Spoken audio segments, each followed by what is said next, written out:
the starting soon screen. Ooh. Oh, I'm already getting hit with ads. Actually, Nix, you should run a 3-minute ad right now. You get a hour off the pre-rolls. I don't know how to do that. Too late. Screw it. Screw it. Just do like this. Exclamation ad. Oh, it doesn't work. You don't have the ad command. Don't have the ad command. I should add an ad command right now. Stream elements dashboard. You gotta do ad, and then I'm gonna give a random ad.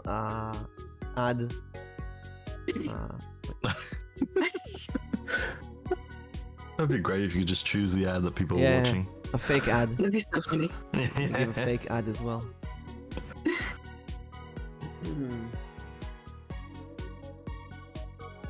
Damn, I gotta put this in. Nix small. She is. Oh yeah. Wolfwood. Alright, Isn't what was the command again? There we go. Alright. Of course. Ooh. It's Truth we all know. MVP. Nameless vTuber podcast. Good morning, everyone. Good morning, Morning, ohayou peeps. gozaimasu. Ohayou gozaimasu. How is everyone today? How are you? How are you too? How are you, Jera? How are you, Evil? How are you, Ryu? How are you, Stream Elements? Welcome to the stream. I'm doing really well. I was, for some reason, when you said ohayou gozaimasu, I was like, there's a trick to this that they taught me ages ago that you can just fake it. Like what? Like you can just, there's one, I do remember the one for Otsukare sama desu, which is like, Thank you for working today. You work Yeah. well. thank you for working. If you just say katsukare, Katsukare. yeah, katsukare, katsukare, just say it really low and fast, then you can get away with it because they're just so lazy at that point. They're just like, fuck it. Leave it alone. You just mumble something. Yeah, exactly, Well, exactly. hopefully something comes out. Just Welcome go. everyone to Yay. the 10th episode of the Nameless VTuber podcast. Can you guys believe it's episode 10 already? Episode 10. God. Oh my god. What? You've been doing this for what? 3 months? Once a week. We'll be Once a doing week, this so once a yeah, week for 10 2.5. weeks. Yeah, that's really crazy. Yeah. It doesn't feel like it. Actually, Yeah. Factotal Dragon sent me a clip of me playing a game with Scruffy. And he said the origin of Avocado-chan from my D&D sessions. And it was me doing a Valley Girl voice. And I remember that stream like it was 10 years ago.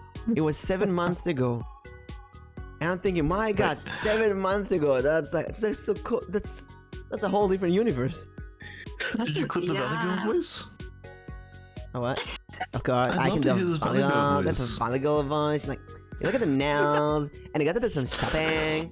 And you guys, Actually. don't forget to follow me on my Twitter, because if you don't follow me, like, you're like nothing. Nobody cares about you, you know?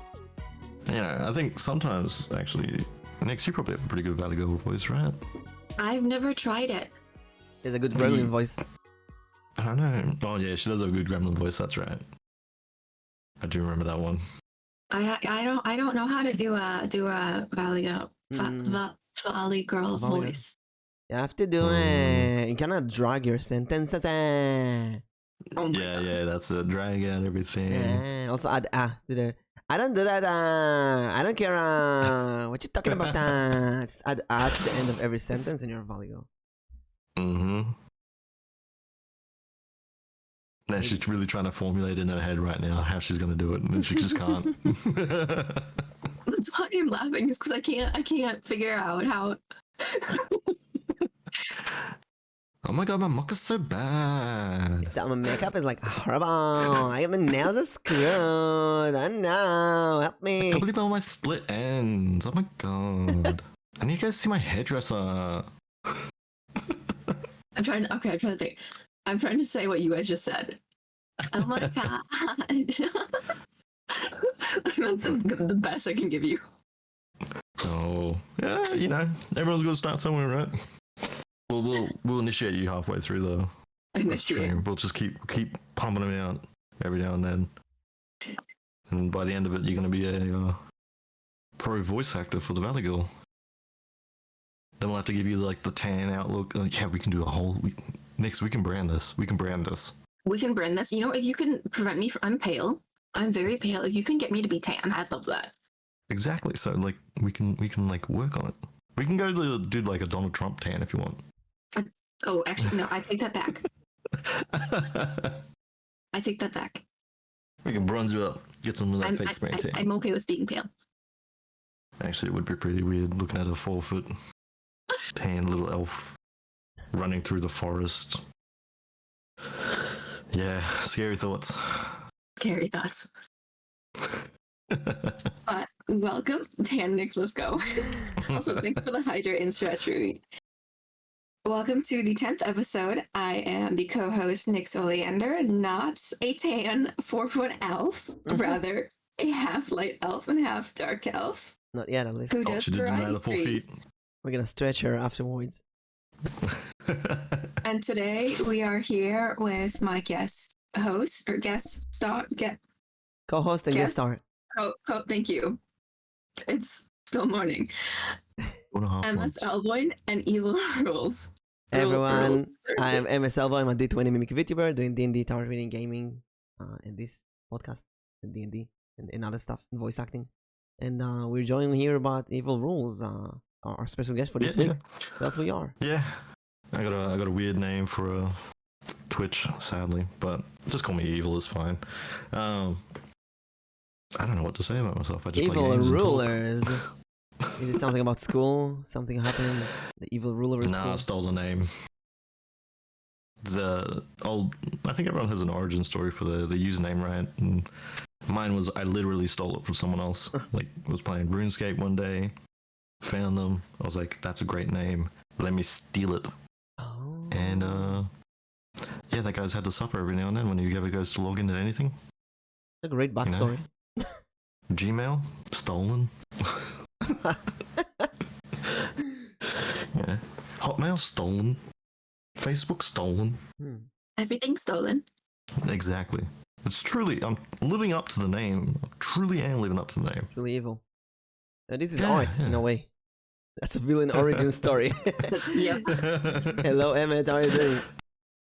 Welcome in. Welcome in. Welcome.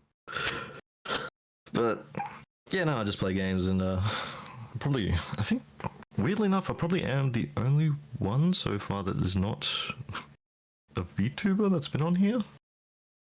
Is that right? Yeah, but then again, the concept of VTuber is so vague today.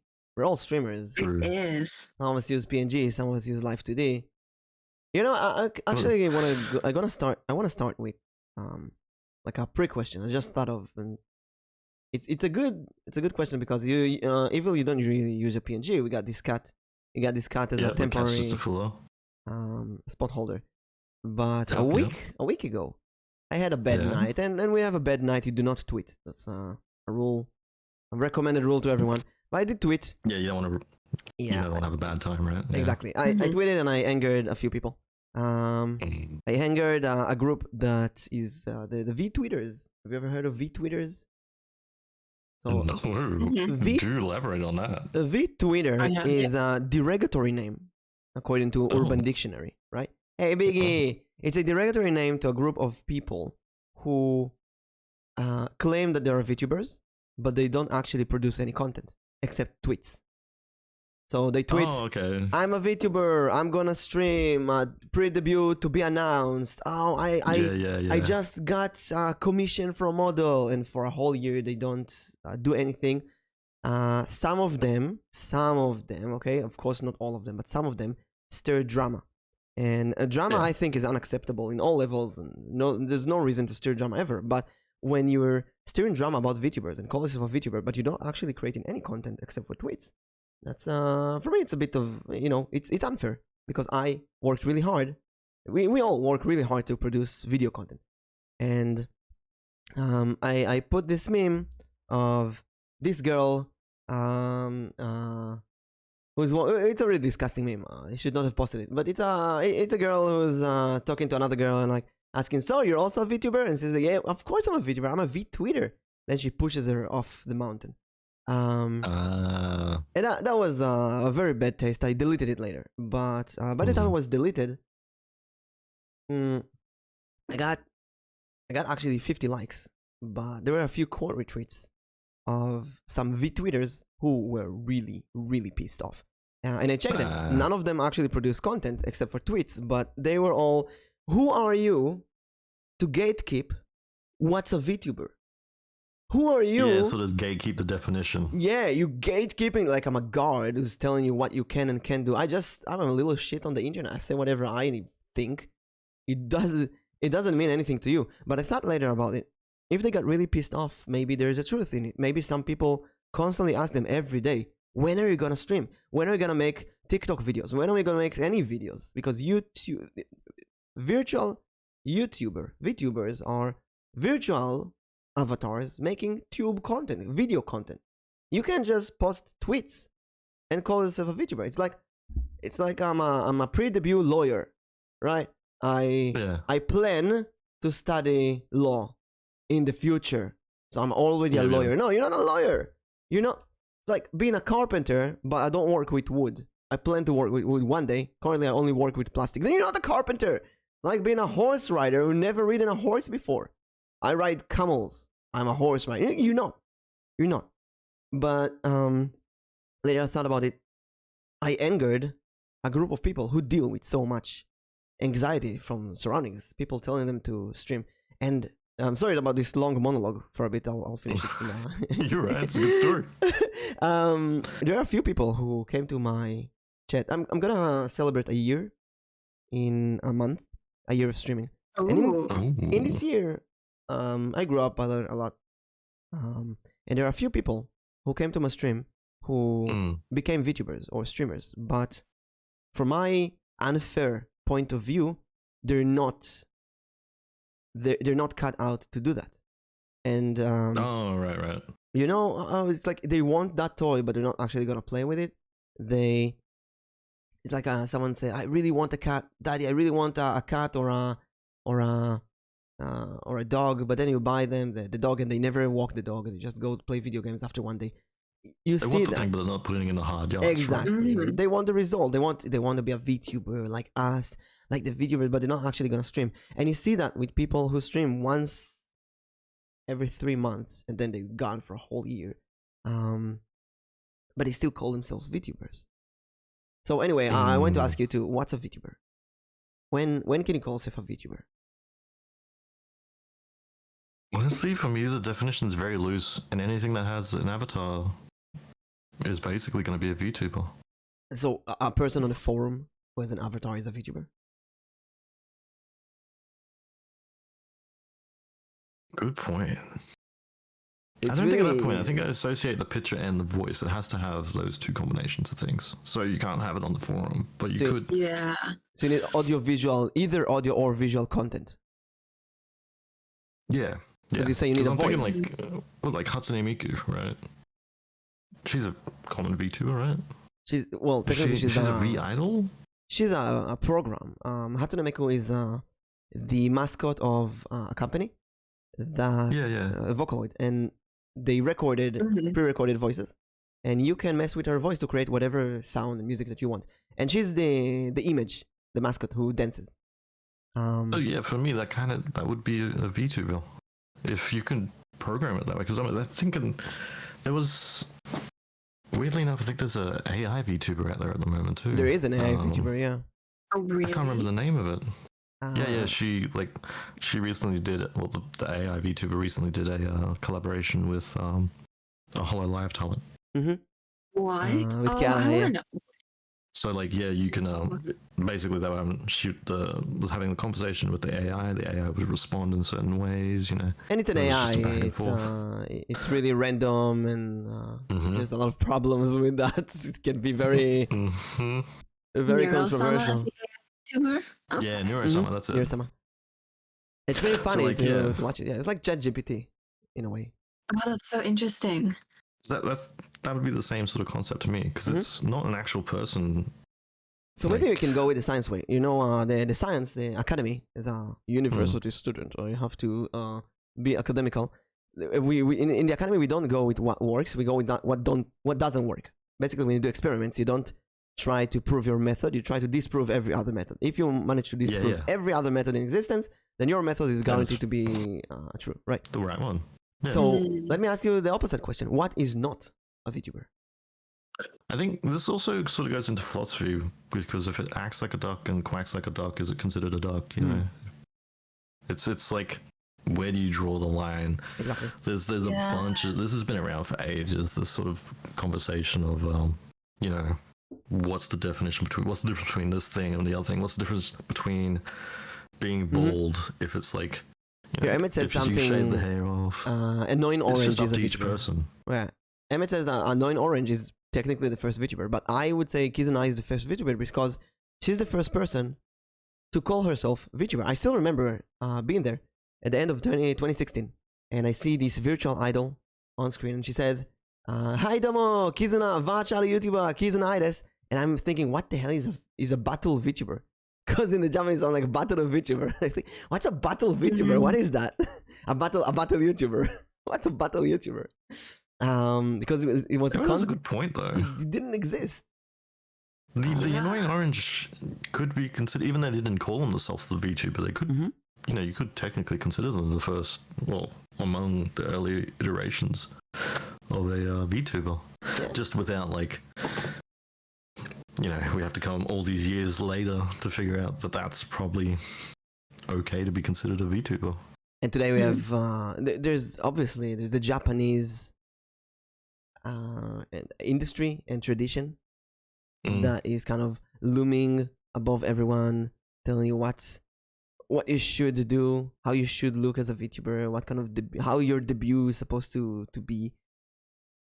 Yeah, but I think that kind of stems from the idol sort of stuff they do, right? Exactly. So like they've had years and years of practice and that sort of thing. That's also a question: is VTubers idols basically? It depends. Yeah, it really depends on where you take your content and branding to. Yeah, like if we're going, should we consider Nyx an idol? Chat, is Nyx an idol? No, she's very say-so, right? Have you sung yet, Nyx? I had one stream. Okay, she sang. There we go. So she sang. She plays games. She's done some voicing. Right. She's doing Zatsudan. Just chatting. She's doing this right now. Like, you know, basically, yeah. Technically, I guess Nyx was an idol. That's interesting because I wouldn't count myself as an idol. Well, you don't swear, do you? But that's also another question. What is an idol, basically? Yeah. Someone who stands on stage, have a lot of fans. Travels home, Anthony. Yeah, what is an idol, I guess? Because if we're going off of what Evo said, I fit the application for an idol. Isn't idol sort of thing full of like the essence of purity in a sense? Like maybe the real VTubers were the friends we made along the way. Definitely, I mean. Oh god. Now I can't get that image out of my head. Nyx, you can't be an idol. You're not allowed. No. Until you get that Valley Girl accent, you're not allowed. You know what? I'm fine with that. We'll give you the tan. That's pretty easy to do. But... I'll just go outside for like 30 minutes and I'll turn pink. Wow, you burn. I burn. I don't tan, I burn. You know, oh god, just thinking about like sunburns and all the skin peeling, all the pains. My skin doesn't peel though. What? My skin doesn't peel. I just turn pink. You got blisters? No. Oh, what's that? You sure not alien? Pink. Yeah. Turn Jigglypuff. I turn Jigglypuff. Nyxilipuff. Jigglypuff. Yeah, that'd be a little chime while you're running through the forest. Everyone hears Nyxilipuff. Oh my god, she's back! Run away! Nyxilipuff. That'd be the mimic. It has to be more of like a gremlin sound, right? Like she like. Nyxilipuff. Oh my god! Yeah. That's That's how you know when you start you're in running. the wrong woods. Flopping around the woods and slapping everything that she sees. Yeah. Double I'm slap. not 4 foot. I'm 4'1". This doesn't help. I was actually exploring the woods the other day. That's funny that she actually explores the woods. I really did. I have photos. Hi wolf. Oh, God. Hi wolf. Hi elf for you. Hi wolf. But going back, like for me, I think like what you can consider like a VTuber, because like if you think of like the actual word, like okay, VTuber, it's virtual YouTuber. Mhm. So to be, for me at least, to be like a VTuber, I feel like you don't have to have a model. You don't have to have. Bless Um, you, bless Tascaro. Thank you. You don't have like you don't have to have a model, but you at least have to stream Or upload video content. If it's TikTok or or upload. YouTube. Yeah, like you have to have content of some sort, and it can't just be tweeting. It has to be some kind of video, audio recording that's uploaded or live streamed. Bless you. Like for me, that's what VTubing is. It's Yeah.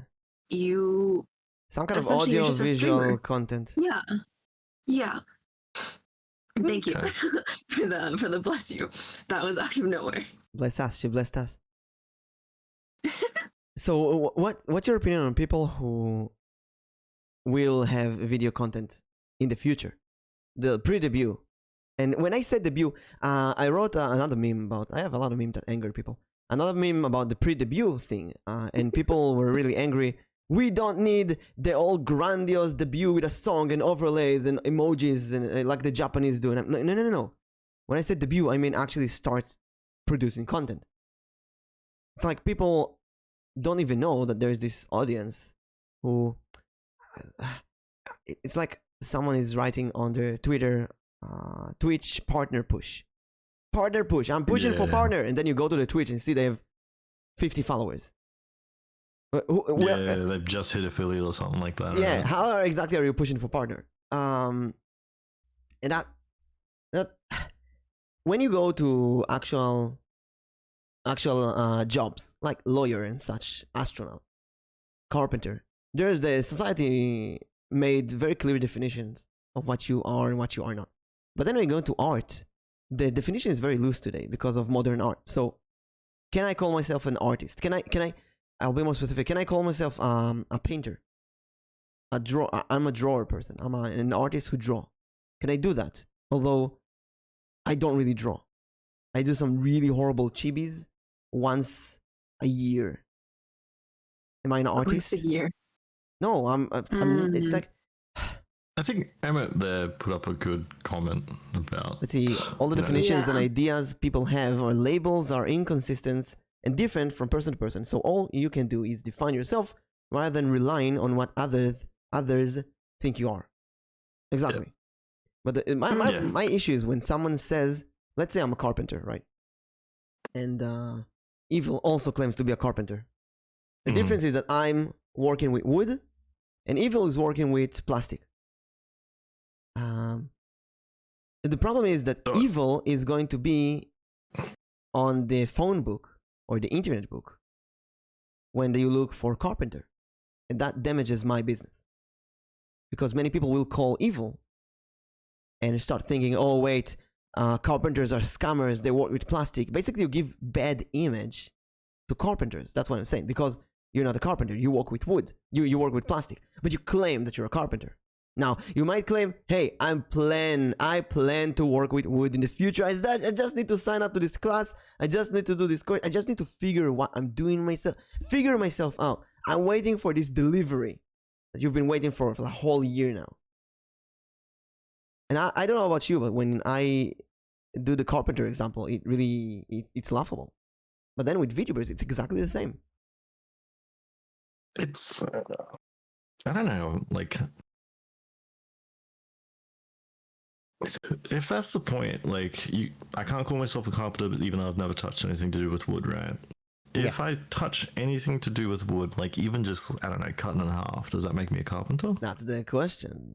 Or does that make you Yeah. A guy that a can cut woodcutter? wood. Cut wood. Isn't a carpenter a woodcutter? Isn't a woodcutter just actually a carpenter that just chops down real life trees into smaller forms? It's actually like the butcher and the cook and the chef. Completely different. It's almost coming down like chicken and the egg sort of thing. It's Yeah. like, which one came first? Well, Yeah. how many grains is a pile? 3 grains, is that a pile? 4 grains, 7 grains? How many do you need to make a pile? I think it just comes back to that whole thing where it's like Emmett said, Perspective too. each person has their own definition of what it is, and you just have to just accept some people's definitions are going to be vastly different from your own. Mm-hmm. And it's not black or white. There's no binary. There's no 0 1. You either are or not. Obviously, some people are more VTubers. Some people are less VTubers. But I think if you're not at doing, some point, if you've never touched wood in your life, What and are you gonna say don't, next? and you don't really plan to touch wood, that's a problem. Yeah, not Nix. Go. Sorry. no, you're fine. I think at like some point, like there's a bridge between a streamer and a content creator. So going back to the conversation we had with Kubo 2 weeks ago, is like, where is the boundary between a content creator and a streamer? I think if you're just a VTweeter at the moment, you can call yourself a content creator, but I would say you aren't streaming yet. You can't really be a streamer until you actually start making. Well, let's say the only content audio. you're making is tweets. Yeah. Nix, can you say if a VTweeter says, can they put in the title like up and coming future VTuber? But then it depends on how long until they actually do that. Is it a few months, a few years? Are you actually Never? doing it though? Let's say you're a Or are you just future doing it for the lawyer. clout? Are you actually learning law right now, or are you planning to learn law in the future? Yeah, that's a good point, because like there's people who they say, "Oh, I'm learning to be a lawyer. I'm learning to be or studying to be a doctor. I'm a student. I'm a I'm law a student. student. You're right? not a doctor yet." Yeah. Usually say that you're a doctor before you finish, before you get your diploma. That's illegal. You actually can get into jail for that. That's deceiving people. That's a scam basically. But since VTubing is so new, then people can allow themselves to do that. And you know what? If you stream once a month, you know what? Stream once. You're a VTuber. Upload one video to TikTok. You're a VTuber in my book. But if you never do that, and you never do anything in order to go that way, you checked commissions prices on Fiverr. You're not a VTuber. That's crazy. Yeah, the term VTuber I think is stretched, and people try to use it for like a buzzword. Yeah. Just chuck it out there. It's gonna be there. Oh, Someone well, will know what you're talking about. get into the right community, and then just It's that vague nowadays. see what other people do, start using those terms, and then just see where it gets you. I'll give another example of... if you never actually do it, then you can back out. Yeah, no, I'm not a VTuber. I never said I was. No, I wanted to be a VTuber, but at the end I decided no. I just have the VTuber tag on my for a whole year. I had the VTuber tags there. But... This weird pink gremlin I met out in the woods was teaching me, took me under his wing. And... I'm actually an astronaut. Yeah, I went to NASA's website, and now I'm an astronaut. Yeah, I'm gonna go to NASA in the future, but I'm already an astronaut in the future, so it's okay if I write it now. Oh my gosh. You make a really good point for the people who like just stream like with the camera. They actually put VTube, like some people actually put VTubers in their tags. Yeah. When I stream with the camera, I do that every once in a while. I always put my PNG, reactive PNG as well, because otherwise I feel like I can't use the VTuber tag. Does that come into the problem of the terminology for virtual then? What? Virtual YouTuber? Virtual YouTuber. Yeah, virtual streamer? Yeah. Because V could represent anything, right? Like voice tuber. But when you say VTuber, usually you mean virtual YouTuber. Yeah. So if it's virtual YouTuber, then if they're on Twitch, no matter which they're having an avatar or not, and they have a camera on, it's still being done virtually. But then right? how is that different from a streamer? Because then some people will classify themselves, oh, I'm a streamer. Whereas some of us will classify as I'm a VTuber. You know, let's take this into a very horrible angle. Like, I'm Jewish, and I'm gonna say that horrible angle because I really don't care about anything. Like, I'm not care about politics or ethnicity or at all. Let's say someone uses the Jewish tag, but they're not Jewish. Let's say someone uses the black tag, but they're not black. Let's say someone is using the, I don't know, Russian tag, but they're not Russian. Isn't that the same as using the VTuber tag when you're not a VTuber? Wasn't this an argument like a year ago about real life people finding out that VTuber was a tag and it was being very popular and would draw in views and whatnot, and they just started spamming it? Exactly. And there's some people like XQC who's been abusing the VTuber tag for a while. And people reported him nonstop, but Twitch won't do anything because it's popular. And because technically, let's if you look at my Twitch tags, right? I have Tarot or D&D. I don't do D&D in Tarot every day. I do them every once in a while, but I talk about them. But it's also what you're known for. Yeah, you can talk about D&D and Tarot whenever you want to. You come to my stream, ask me a question about D&D or Tarot, I immediately answer them. It's like a part of my identity at this point. But if I'm not a VTuber, if I'm not talking about VTubers, I'm not collabing with VTubers, that's a problem. You all, Emmet and you and Evil, you all bring really good points that at the end of the day, if you're a carpenter who works with plastic, you will get a bad name of a scammer. A plastic carpenter. Yeah, plastic carpenter. And I will get more followers naturally because I'm the carpenter who works with wood. So what's my issue? Let it go. Oh, this is interesting. I was kind of curious to see, like, I Googled, what is a VTuber? And it's actually very interesting. So the first thing that comes up is virtual YouTubers or VTubers are online entertainers who use digital avatars to disguise their real-world appearance. So you have to disguise your appearance in order to be able to use the tag. Yeah, that's the virtual avatar. Or, well, you don't have to disguise your appearance, but you have to have this virtual avatar. So could I just have a black screen and then I'm a virtual YouTuber? Well, technically, if you're black screen... Because I'm just disguising... I'm disguising what you guys are seeing. You know, that's going to the modern art approach. Can you put a black canvas in a museum and call that art? And today, actually, you can. On the floor? Yes, you can actually do that. There's the banana. There's the golden toilet. There's all kind of famous. I actually studied art in university, and there's a lot of bullshit that you learn. There is. There's also a lot of stories about how the mafia and crime organizations use that to wash away money. Basically, you buy a piece of art. We're going full circle now. It's basically like comes down to interpretation, and it's like comes down to definition, and then modern art. And then, But you know what? If I see a giant painting of, I don't know, the Mona Lisa, right, and next to it a white canvas with a red splash of color, and their prices is the same, I smell bullshit. At the end of the day, you can't really define what's art, what's not art, but I think you can easily smell bullshit. And I'm not gonna call out any names, obviously, but there are some pre-debut VTubers that I have been following for more than a year, and I don't follow them right now. But I've been waiting for their debut, and it never came. Never. Over a year now.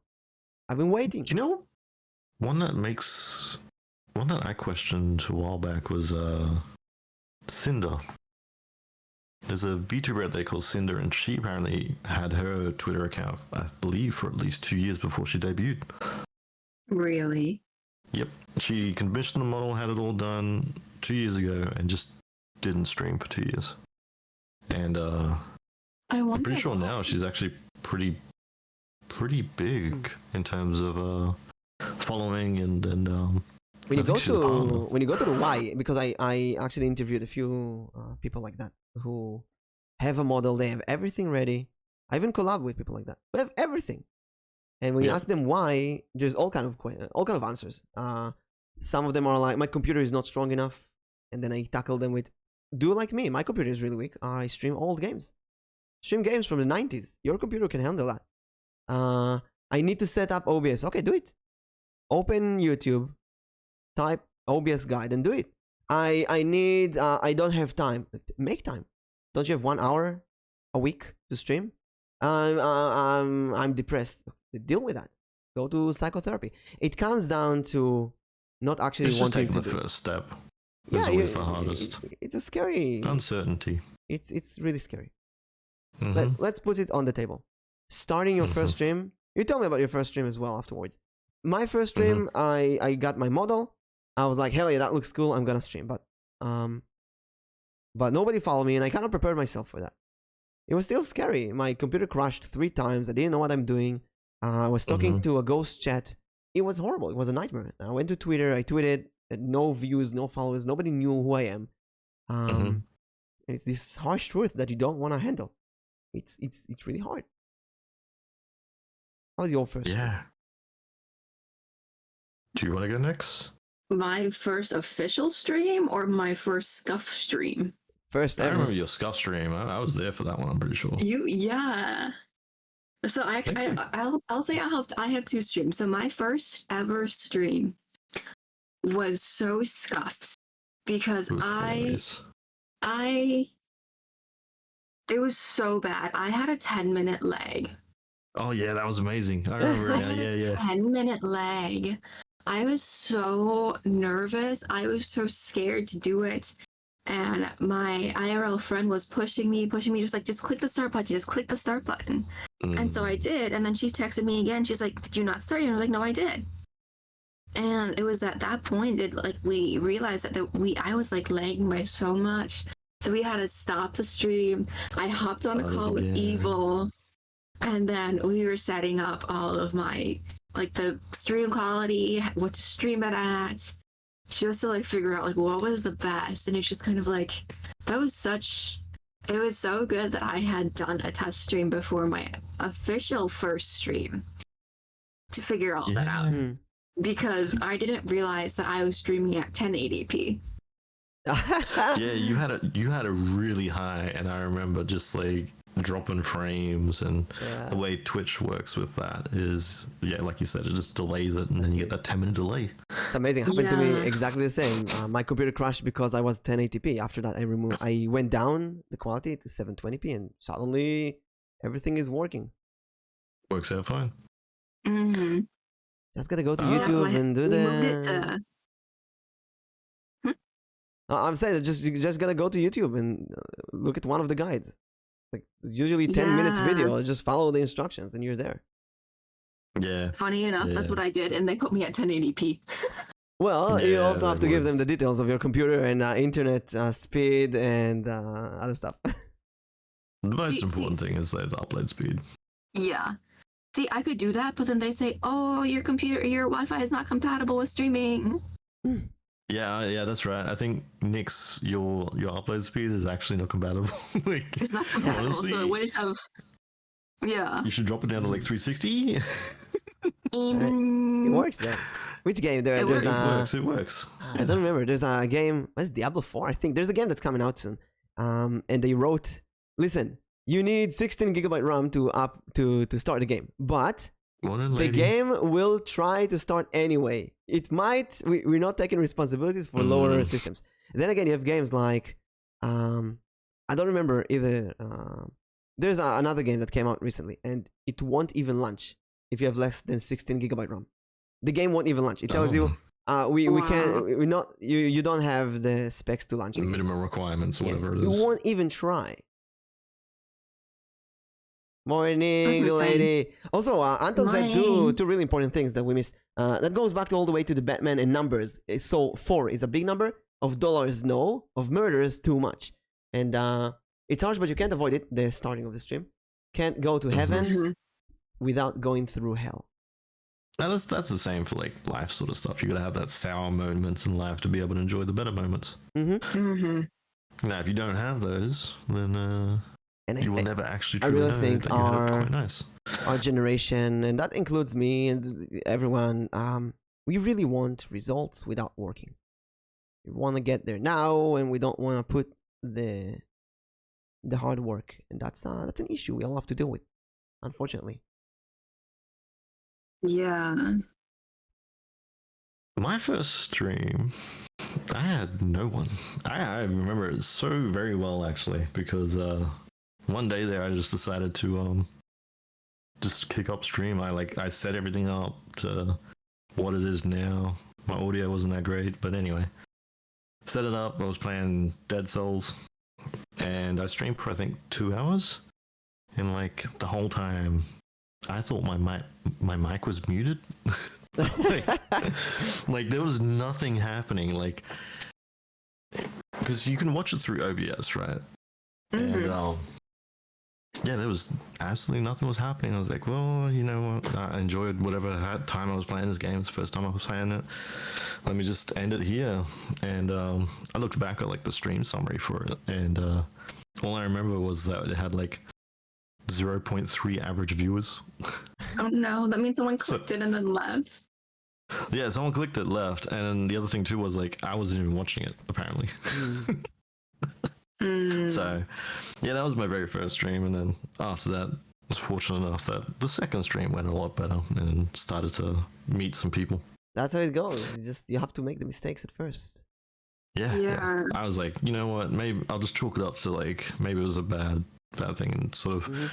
I think later on we'll be talking about it is the planning aspect of streaming.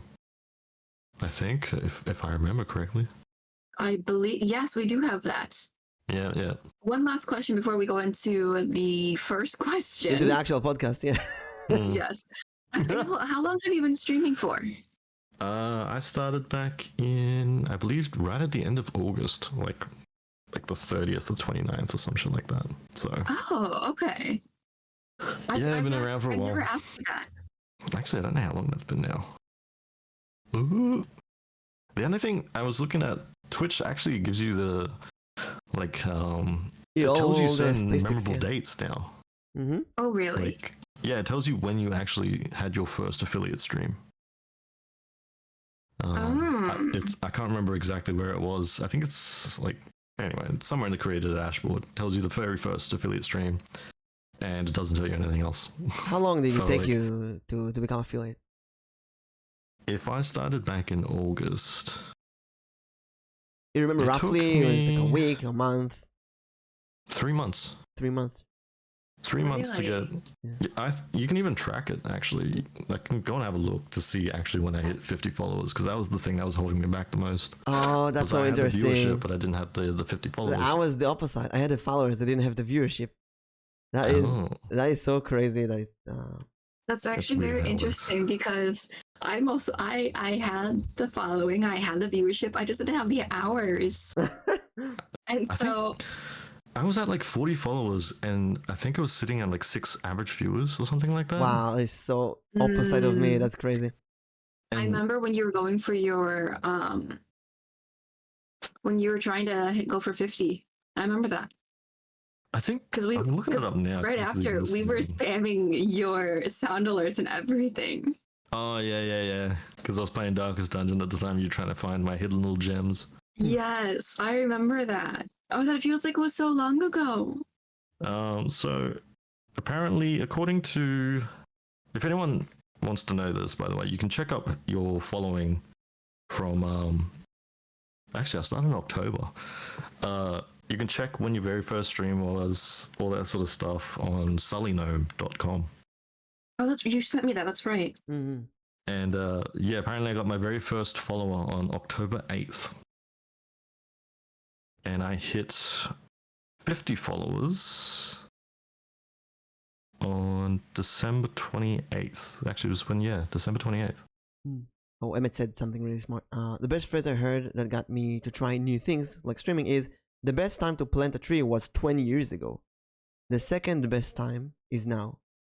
Yeah, you could always hold on to it, and just like... Such a good. Actually, I'm gonna take this. I like that. I'm gonna save that in my Google Keep. Stop holding it, basically. I think that's games have taught me wrong. I hold way too many things in games. Actually, I really try. I just played Honkai Star Rail, and when I play RPGs, I abuse any item that I get. I get an item, I use it immediately. I do not save items because when I was a kid and played, I would save items for the perfect moment, for the boss, for when I need them, and then I would never use them. And you end the game with like 30 elixirs, 30 magical reincarnation stuff. And you think, when am I gonna use the items that I get? The game gives me the items so I can use them. Yeah, spam it. Exactly. So in Honkai, I just use the items every time, all the time. And people in chat, Arrow in my chat is like, save it, you might need it later. No, I need it now. Nah, bro, just use it now. It's good for me now. This is good for me now. Right? I'll get more later. If we need later, we'll find a way, we'll make more. There's a crafting system in the game for a reason. We'll make more. That is fair. There's a crafting system for a reason. Yeah. The old Pokemon games didn't have crafting systems. You get a Master Ball. You have only one. But you have I'm just going back to that. The affiliate thing for myself. Yeah. Apparently it took me 3 weeks to get 10 followers. Yeah, that makes more sense. I was sitting at 40 at the beginning of December. It took me all of December to get up to 50. But look at that. That 3 weeks felt like 3 months for you. Yeah. Timing in streaming is so weird.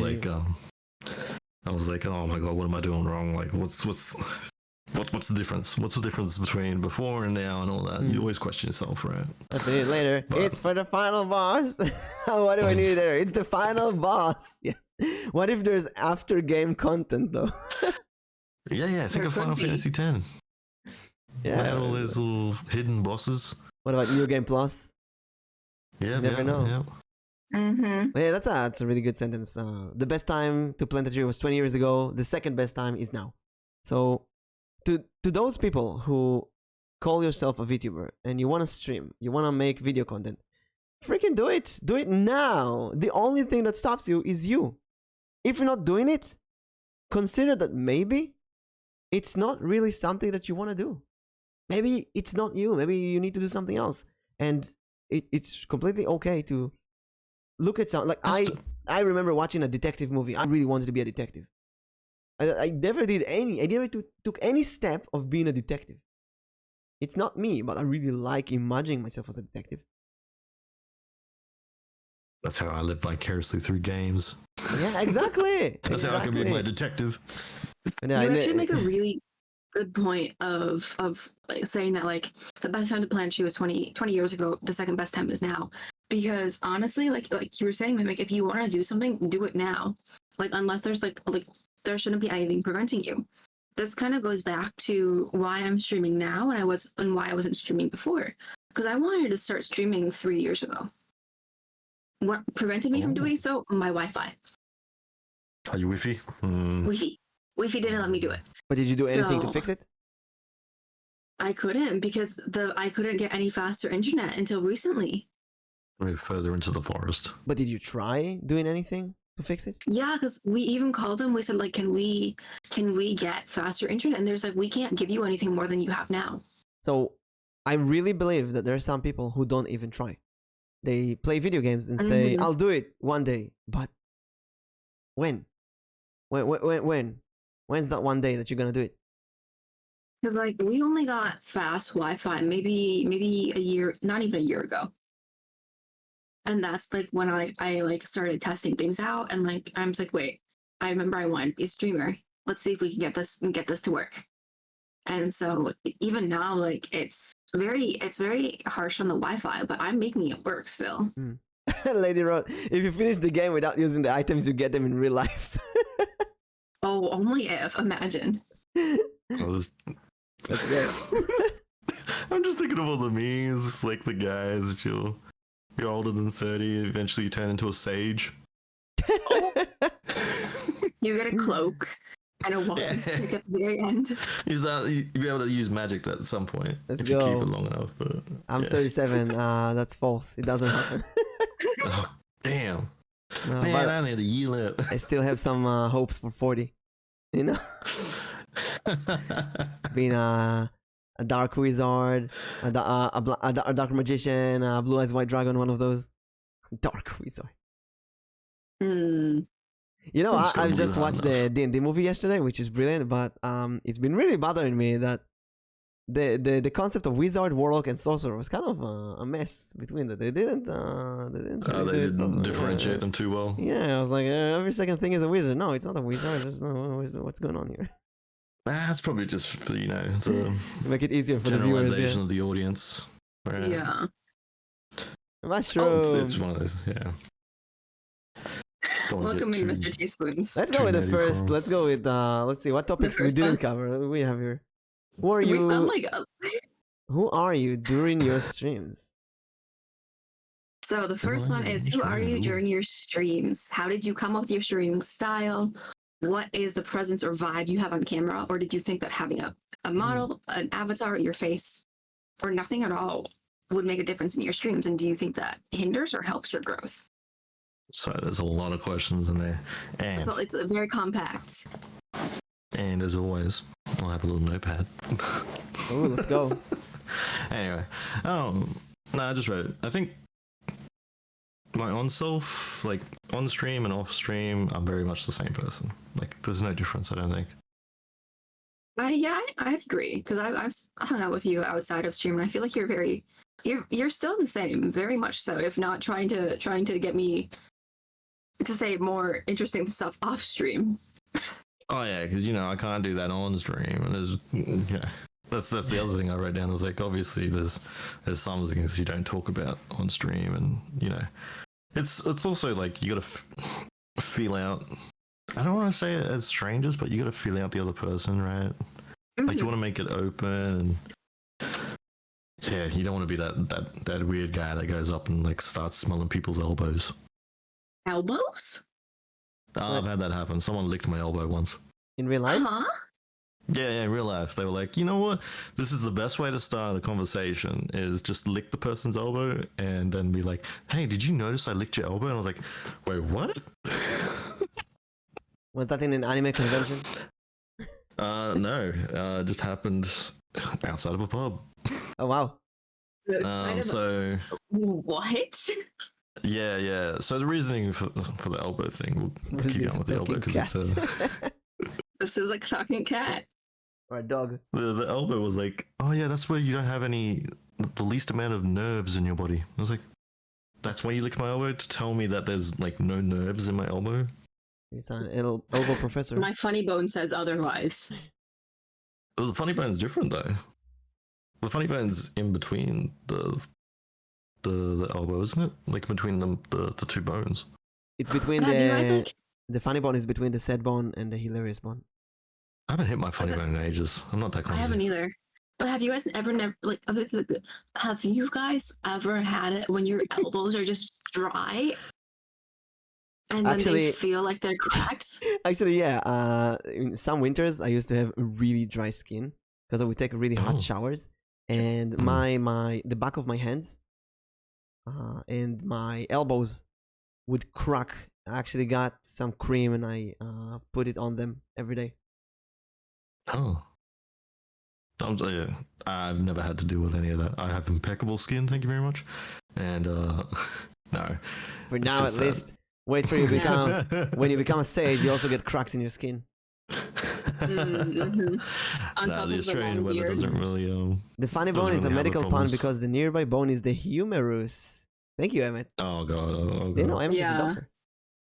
Also, you know that you already have a crack in your body? What? You already have a crack. Nix, You come already have a on. crack in your body, Nix. Yeah, you already have a crack at Nix. Just gotta look behind. Well, I know that your skull has like No, go, effusions in your. go lower. No. There's another crack. Lower than It starts skull. with an A. And then followed by an S. Could be start with a B as well. Yeah, Oh my gosh. See, That this is took a why you're an idol. This is why you're an idol. You just That don't took even me a get. minute. I was thinking about like your. That's not even a bad one. That's just like, For those who didn't Come get on, it, Nix. we're talking about the butt crack. yeah. Jesus. Give Oh. your skin, Evil. I need it.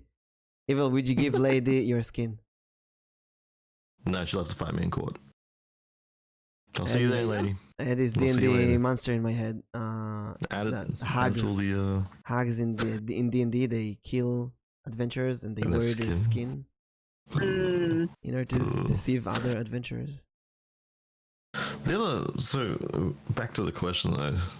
Weirdly enough, you know, I never thought like the streaming style. I never thought of myself as a talkative streamer until chat started calling my stream the evil cast. Mm.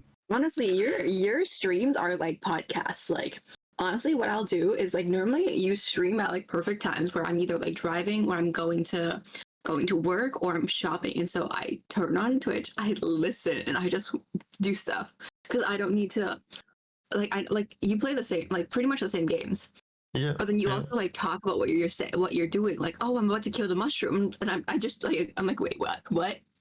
Oh And then yeah, you no. go into your details. Gotta murder those And so mushrooms. it's so easy to just listen to your streams. But yeah, so like, I never thought of myself as that. I was like, you know, I just play the game, and I'm just a normal person that plays games. Apparently, is what I always thought of myself as. Although that is one difference that I have from on stream and off stream, is that if I do play a game off stream, I'm very much just quiet. Mhm. Oh, that's how I am. I don't That's know. It's how just I am. switch the brain off, and then I don't have to think about, like, you know, I don't get so invested in the characters and whatnot. I can just mindlessly go through things.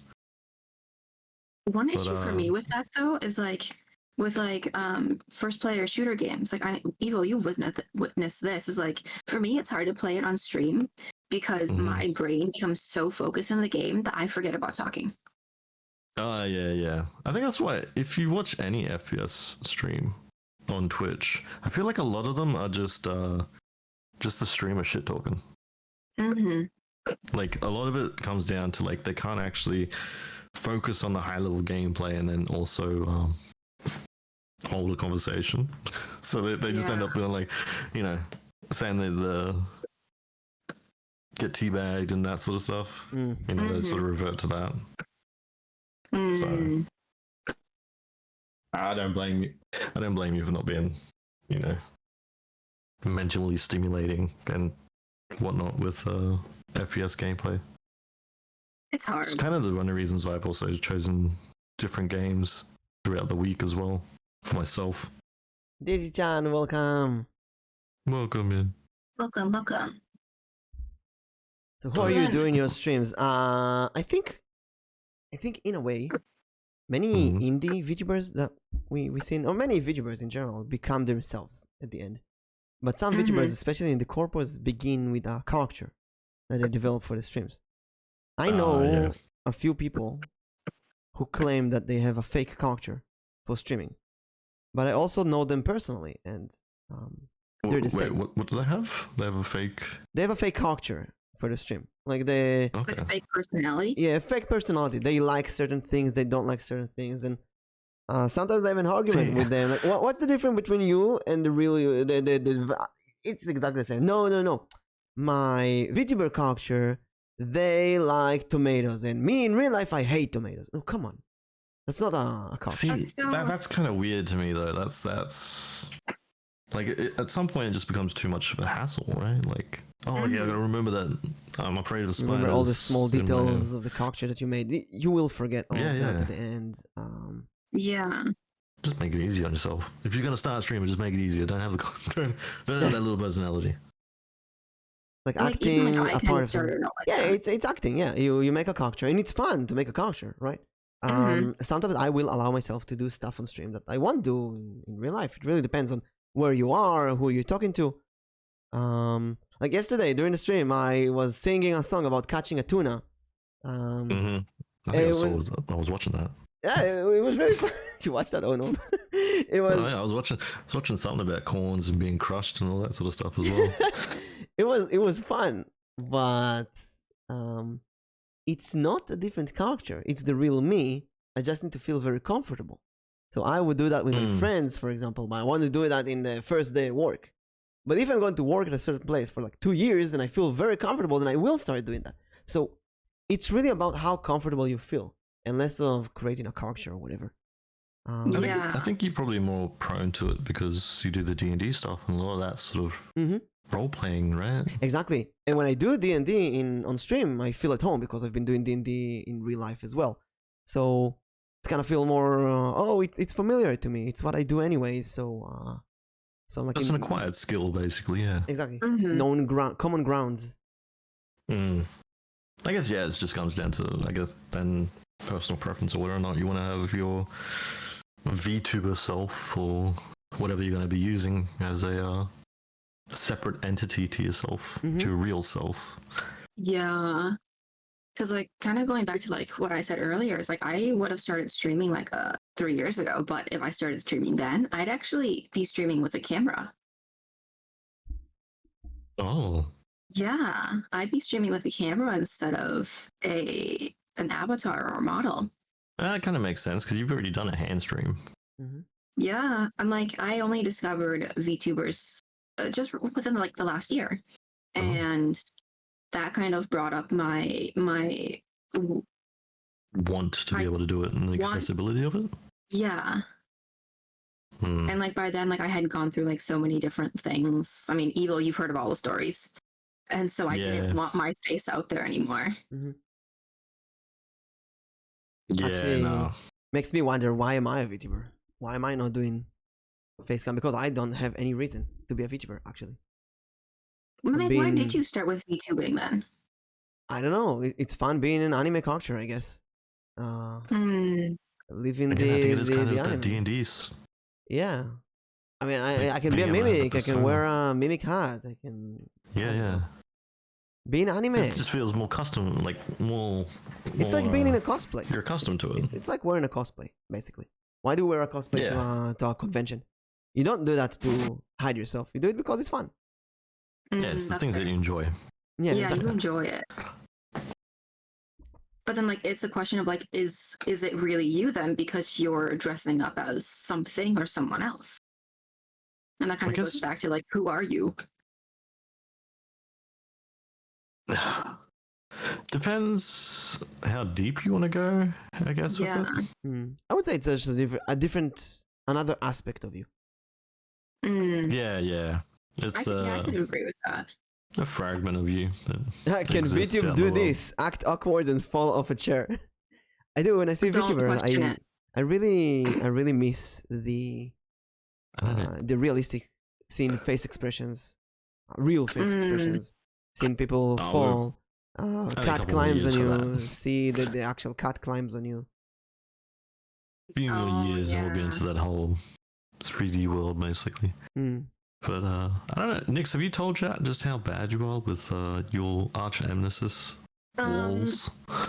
I think they know I'm clumsy, but I don't think they know how clumsy I am. Yeah, so on the day, any given day, how many times are you attacked by these walls? Okay, can we do it by weeks? But on a good week, once.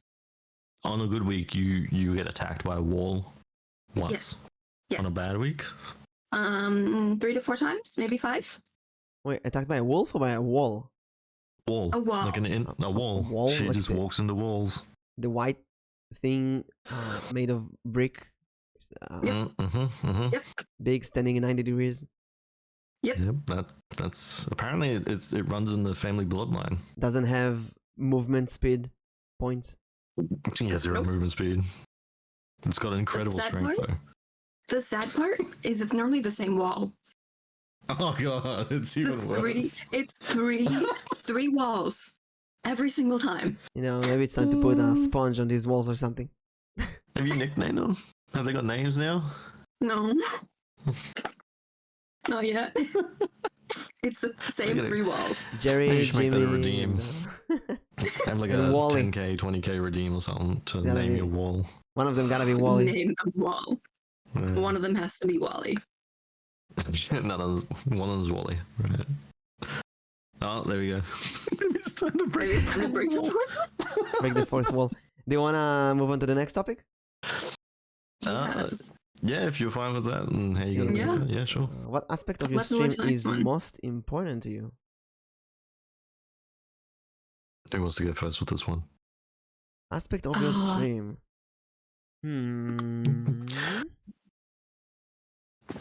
Like, okay, for me, I think everyone would love to say chat enjoying themselves, right? Is like the number one thing you want to have going on in your stream, right? But it's unrealistic. And so the number one thing that's important to me is at least being talkative and being open-ended about things. Because, like, I don't know, Nix, you and your sister, I didn't know this about your sister, but I asked my chat, I think like a couple streams ago, what's a modern... Let me have a look at this. Like, it was a random question about what's a modern thing that was an ancient thing that's better than its modern counterpart. And concrete. Yeah. My chat said concrete. Concrete was better back in the old days than it is nowadays because of this random fact that old concrete used to be able to self-heal, and you could fix cracks, but you didn't have to do anything. It just did it. But anyway, went from concrete and went on to like ancient Roman history, then went into Greek history, and then we went to Persian history, and then from there we got into like King Tut, and like I was there, but we also, my sister and I were actually talking about that last night too, saying like how interesting like the conversation went. Like, it hit all different areas. And I don't actually like that all stemmed from concrete. That's the only thing I had prepared was that one question. So it's interesting to see that. For me, I'm glad that conversation went like that.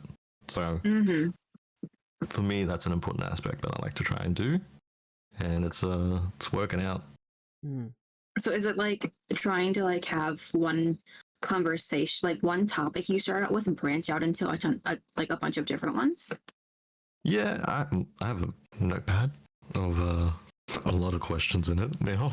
Because like every week I try and find more and more random questions to just shove in there, and then my brain has these 3-hour tangents on like Emmett's saying, no one ever expects the history of concrete to be interesting. So no one ever expects the Spanish Inquisition. Yeah, see, like just those little inner voices just coming out, then people like, oh, you actually enjoyed Monty Python as well, Yeah, you can spend all these different angles on a conversation. But yeah, it also really depends on who your audience is too, and like if they understand what's going on. Yeah. Over time you will make your audience people who know that. Yeah, I had no clue about King Tut being a young emperor that died with pimple cream in his coffin. I know he died young. Didn't know he died with that in his coffin. Yeah, he got pimple cream in there. I thought it was. I was like, why would he have pimple cream in there? Because I didn't know he was a young emperor. Oh yeah, very young. I was just like, what is he going to use it to like cross over to the other side? Is that like his payment? Because I know a lot of the Egyptians used to get buried with all their riches. Like they got slaves and horses and stuff buried with them. So yeah, that's interesting. Yeah, it's a conversation, important aspect. Another one is also audio. I think for me the question was like really interesting to figure out also chat's perspective of it, like what's important to a stream. Because like you said, Nix, like when you first did your 1080p and then like the 10-minute delay, people were still watching that. They were. And that was super surprising to me. Because you know what? You imagine like I didn't think about that until now. Yeah, like people were still watching that. And they came in, they gave you time and they were like interested in you, and it's sort of like maybe that actually isn't as important as you think. Yeah. Because that goes into like what I want to say, like what I think is important, and like what I think chat thinks is important. Because like am still very surprised that like people come and watch, even though my stream is at 480p. It's not the greatest quality, and I don't even know if it's going to get better in the future. But then the fact that like people still come in and watch tells me that my internet quality does not have to be the greatest for people to come. Like they're coming for other reasons. Those other reasons, I don't know. It could be different for everyone. But I think for me, it's just I kind of agree with you, Eva. Like what's really important, and this is hard for me, is like having content to talk about. Because I also feel like sometimes I just don't have anything to talk about, and that kind of puts me at a spot of like, okay, what should I do now? Which is actually why I make a lot of sound during my stream, is because I'm trying to fill in the empty void and empty sounds, because like no one in chat is talking. I'm like playing the game, and I like can't think of like anything to talk about. And so what I do is I start making sound. They're beautiful sounds, by the way. No, they're just really weird and random sounds. I think I was doing the same thing. I think I did that same thing on my first couple streams as well, until I started making the list of questions to just randomly pop out every now and then. Because I know there's a bunch of things out there for, how do you hold a conversation to 0 chats, right? Like no one's chatting. How do you keep a conversation going? And then we're always just like, just comment about the game, just talk about the game you're playing, and that's it. But in all honesty, that's the most boring thing you could ever do, I think.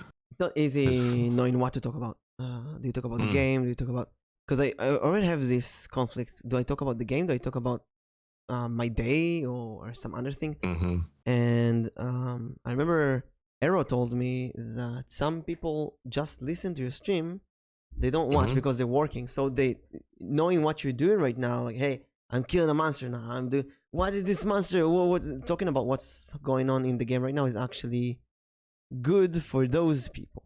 But when I do that, I feel like it's not good content. I want to cross the content. I want to both show the visual content of me doing something and talk about my day or talk about something that happened recently.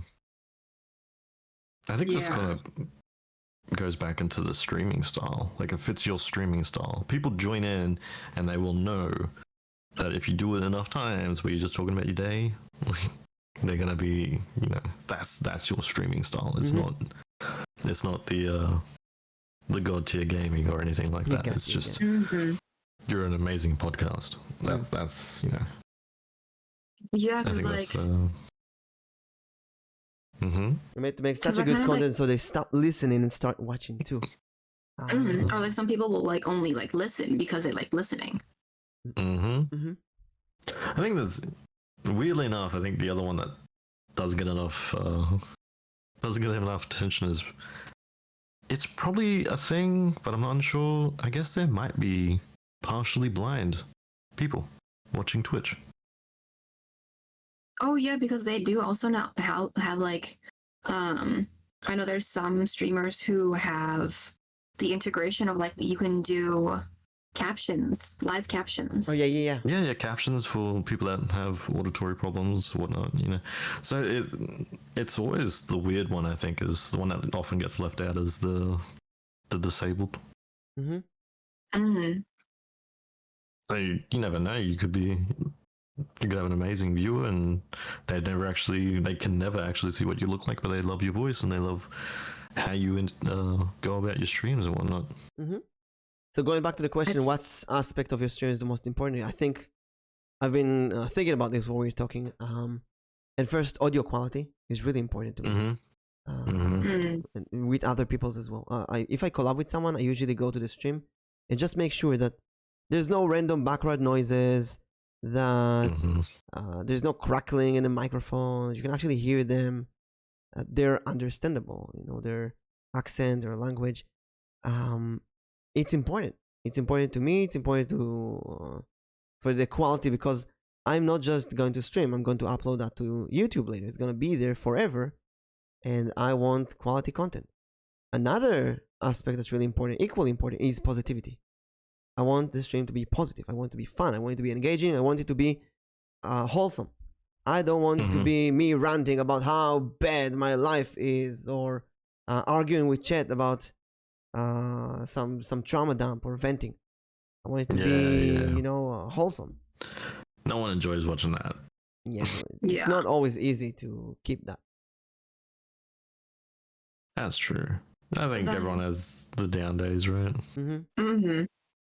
So then that kind of goes into like another thing. What is one small thing that you think is really important? Like, we're talking about like things we think are important overall, but like, what are like the small things? So, like, Evil, you mentioned like time management, healthy eating, sleeping, fixing stream issues. Yeah, that's like, I didn't make a note here. What was it? Audio makes a big difference for me, because I think in the last question you also asked, was it, do you think it hindered my growth with my streaming style, right? And I only literally have 3 things on my streams, which is my voice, the game's audio, and the chat bubbles. That's it. Yeah. So like, it's never hindered me, and that's the small thing, is that the small thing that's helped it is always making sure that the audio is great, because that covers most of the things in my stream, basically. If I had really shit audio, I'm fairly sure, like, if the game's music just drowned out my voice, no one could hear me, then obviously there's going to be big problems with it. So making sure the audio is perfectly fine, and I mean, you can always do test recordings and stuff like that and get it as close as you can. Yeah, that's the other thing. People never tell you that the audio is off either. Yeah, there's some people who then people don't tell you. I've had a few situations there where I've watched people. I've watched smaller streamers. I've been sitting there for like 5 minutes, and I'm like, why the hell can I just hear the game audio? Why the hell can I see their mouth moving but like nothing coming out? And I just had to just like type them in. And sometimes you just have to tell them. And some people will not tell them, and it's just people want to, I don't know, lurk but not improve the quality of the stream. I have no idea what's going on in the mind of people who don't tell. But when I go to someone's stream and there's any kind, the game volume is too high or too low, so I immediately tell them. As streamers, they should know that. They should. It's especially, it affects you so much, especially when there's so few things that you'll like. It's the little things that you notice more when they're off in such a refined, I guess, stream. And like, it's so interesting too when like your viewers are other streamers but they don't say anything. Yeah. I think I don't know how I see streamers that come in as viewers, basically. I don't know how I feel about it, but like I think it's, you just got to treat them as a viewer, right? Like, just they're there just to be entertained in a sense. But like, it's because a lot of the time I think also that when a streamer does come into another streamer's stream, lots of stream, they do tend to just want to switch off and not have to think too hard about everything, right? Yeah.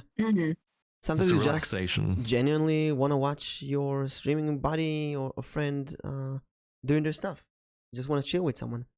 And sometimes you actually want to learn. You want to see, let's see how they stream, what they talk about, how they would deal with chat. You can learn a lot of things about watching other people, right? Yeah.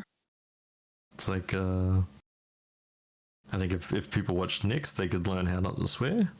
She's got all the tips and tricks on how to... Nyx is really wholesome. There's a lot of things to learn from her. Yeah, like, just replace everything with fudge. Fudge that this, is fudge true. that. And, it helps out. And then obviously if you go and watch streamers of similar size and that sort of stuff, you kind of get to understand, how am I different? What could I improve? It's all that, yeah. And it's kind of like going off of that too. Like if you're like looking for like if you're looking for specifically like some kind of like branding or theme that you're kind of going off of, I actually know some people who their personality is like other big streamers, and so what they do is like they go and they watch that streamer and they Emulate say, it. what can I learn? And so like being able to like maybe like find someone who is similar to you in personality or streaming style and like watching them and just learning like what do they do, what makes them good at what they're doing, or something like Yeah, what makes them hyper successful? yeah, what makes them successful, because like it's different for everyone. Yeah, it certainly is very different paths that people take, right? Like, I was on the Twitch Reddit at one point, just reading through that because it's always a fun time reading through there. And one of the questions they asked in there was like, "How long did it take you to get to affiliate?" And like a lot of the common answers that were in there was like, "It took me a week," and I was like, "What the hell?" Some people get What the hell, dude? affiliate on the first stream. Yeah. Actually, yeah, there was one in there. It was like I hit affiliate for once my first stream, but I'd technically been like a Best mod writers in read. a- Yeah, the best writers read, exactly. I really think that those people who affiliated one stream, they did a lot of good background Groundwork. study, the groundwork. Yeah, they learned a lot before the stream, what they're supposed to be, what's the audience that's going to their target audience and so on. Yeah. They did the job, they did the work.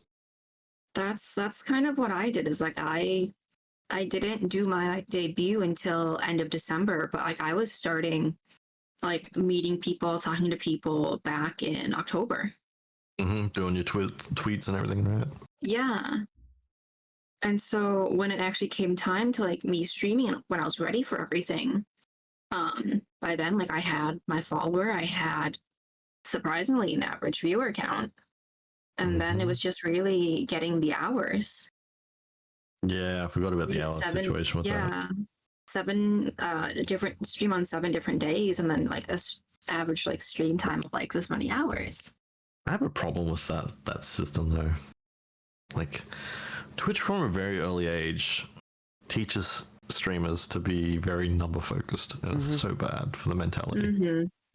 But it is good for Twitch. It's good for the gamification, competition. That's how these systems work. It's all about numbers at the end. Yeah. Yeah, Which that's is, really it's sad, but you know, you gotta face it and But that's also the real deal world, with you it. know? You deal with money, banks, accounts, real people. That's, in a way, that's how the world works. And I think going back to this generation, I think many of us are children who didn't grow up properly because of video games and the internet. We feel like we are allowed everything and we don't need to work. And we are entitled. We're not entitled because of race or ethnicity or religion or whatever. We're entitled because we saw other people succeeding on the internet, and we think that means that we are also entitled to succeed. We're entitled because we have mental issues, because we have ADHD or OCD or autism or depression. Any kind of stamp I can add on myself will make me more entitled to win free rewards. And then you get into the real world of numbers and you get slapped in the face. yeah, a lot of that doesn't really apply, you know. The real world is very harsh. On the question though, with aspect that's important with you, I did make a note here that we were talking about audio being like the visuals being pretty interesting, how much the tolerance level for that is, but I also find that like the tolerance level for overlays and like the actual models themselves is almost non-existent to me, because it's one of the things that's like, I've been asked this question, why haven't I been a PNG tuber yet? And it's just because I'm like, well, I mean, I could chuck up this cat, right?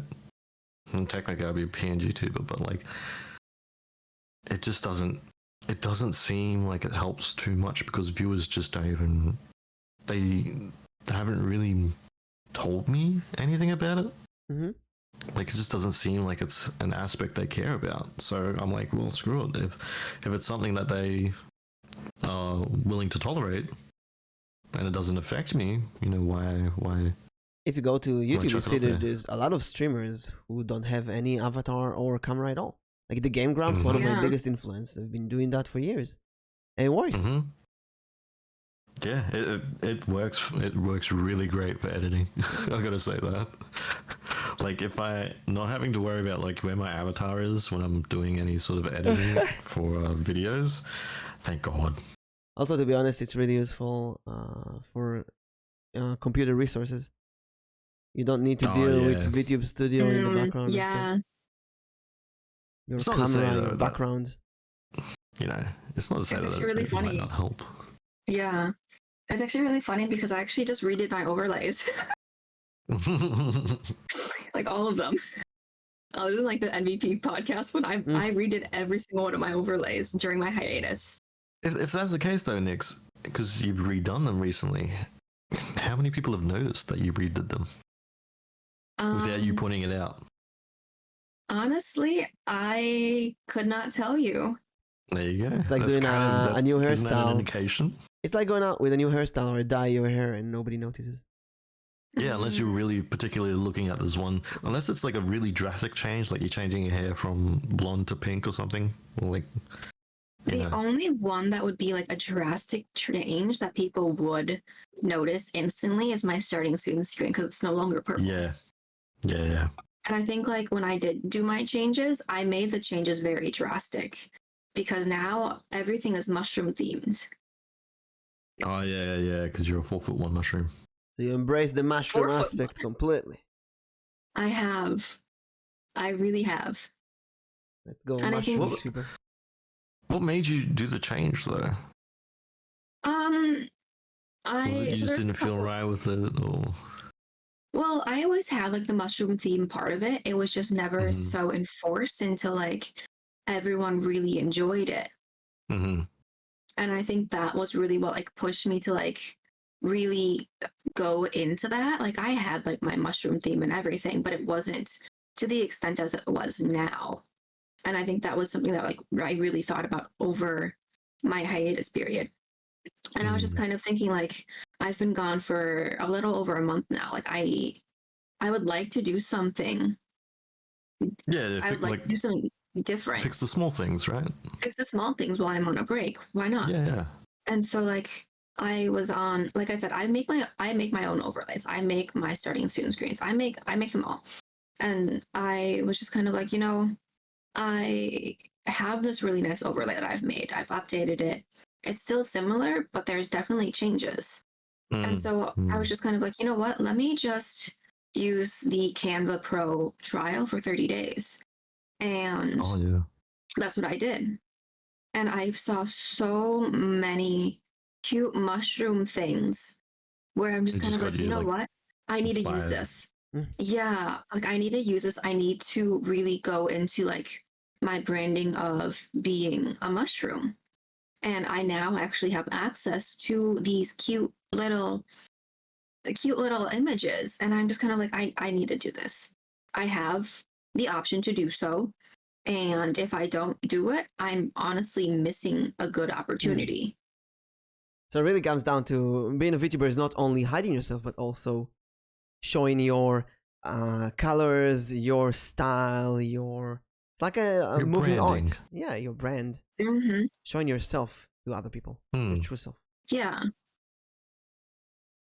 And I think Yeah, like the other good benefit of doing the color palette and the overlay changes for yourself, Nix, is that, like you said, now you at the time you won't have to, like, if you do get busy, you don't have to worry about those small things because you've already fixed them to a point I where already you're happy fixed with them, it. yeah. Mm-hmm. Yeah. It's And honestly, it kind of goes back into like it paints a picture of like who you are. And going back into like what we were talking about earlier is like, who are you as a streamer? I would say like my personality is very similar to who I am off stream, but when it comes to like the professional like workplace and like school and everything, like I am not who I am on stream. Like I'm very bubbly, I'm very giggly on stream, but that's not who I am like in a professional setting. yeah, because that's I can't imagine I can't like, imagine like someone it's being in a serious job just giggling away. Sorry, officer, I ran the light. It's fine, you know, like you know. But then, like, it's so interesting because, like, some of my IRL friends actually watch my streams, and they say, like, it's so It's interesting completely to different. see how different I am on stream and off stream. Mm. And so, me making my overlays as colorful, as bright, and cute as they are is like another way for me to portray myself through animation. Do you think? Weird question. Do you think that chat helps you get that bubbly energy? I think it really depends on the topic, conversation, and like what's going on. Okay. It just depends on the mood, sort of thing. Yeah, I think it depends like what's being brought up. Right, right. And then, okay, the other thing then, because we're talking about like the aspect of the stream that's most important, right? Well, so number one can we all agree number one is obviously Chad having a good time, right? Well, if you don't Yeah, have the chat, feeling. that's yeah. It's hard Mhm. because you have to like start thinking about like you're talking to an empty chat. Mm-hmm. That's hard. Mhm. Or maybe in future chat in archive. So let's say I have a good quality stream. Yep, so a good quality stream in terms of entertainment wise and content. Mhm. And then number two is audio. I would say that, yeah. Yeah, audio for me it wouldn't be like extremely important, but it definitely is like something up there. Okay. And then three is the visuals and overlays and stuff like that, right? I wouldn't say so exactly. I think No? visuals is really different for everyone because I think you do really well with just your voice and the chat in the game. Mm-hmm. But visual is also the game, I guess. Yeah. But like I Well, guess like any additional visuals. I guess, yeah, because I guess the visuals also is affected by the streaming quality that you can provide, right? Yeah, and that goes into like my internet and me streaming at 480. Mm-hmm. Okay, no, it's an interesting question for me to understand because I've never really had the chance to ask people this really. Mm-hmm. Yeah. Yeah, like when the hell am I gonna meet another random personality on Twitch and be like, you know what? What's the most important thing that you think is on that you do well? It's like really it's in the same line as licking someone's elbow. It's kind of like asking what's the most important aspect of your life. Yeah, Licking someone's elbow. You're just jumping in the deep end and going, yeah, you know what? Let's get down to business. We want to get this information. But let's see what's the next topic. Yeah. How far do you play your streams? So how far do you play in your streams? I'm actually very curious about your answer, Evil. My answer for this? Yes. Other than that notepad, I honestly, no. I don't plan anything to do during the stream. I plan out what game I'm going to play on the day. That's it. And I just have that notepad. That's it. I feel like that's still a lot though, because like having a notepad of like what you want to talk about, or like You things feel like to that's a talk lot? about. I feel like that's a lot. I feel like it's too little. Oh, then I feel like I'm not okay. I think this also probably comes up. It will come up later with another question that we're gonna have, but it's maybe it's just been ingrained in me to have like these things, doomsday plans, if you will. It all comes down to imposter syndrome as well, thinking, oh, I'm doing too much, oh, I'm doing too little. Nobody thinks they're doing too much. Everybody thinks I'm not doing enough. But the grass is always greener on the other side. And I know from starting to stream, I know that writing notes of what you're going to talk about is really, really important. But I don't usually do that because I end up talking about other things. I know maybe I'm lazy. I have no idea why. But you doing that, I'm thinking, oh, he actually has this notepad where he writes stuff that he can talk about during stream. That's really, really awesome. It's really cool. I can even like I'm now pretty curious myself as to how big this notepad is, because I say notepad, it's actually just a text document on my desktop. Mm. I want to find out how many words are actually in it.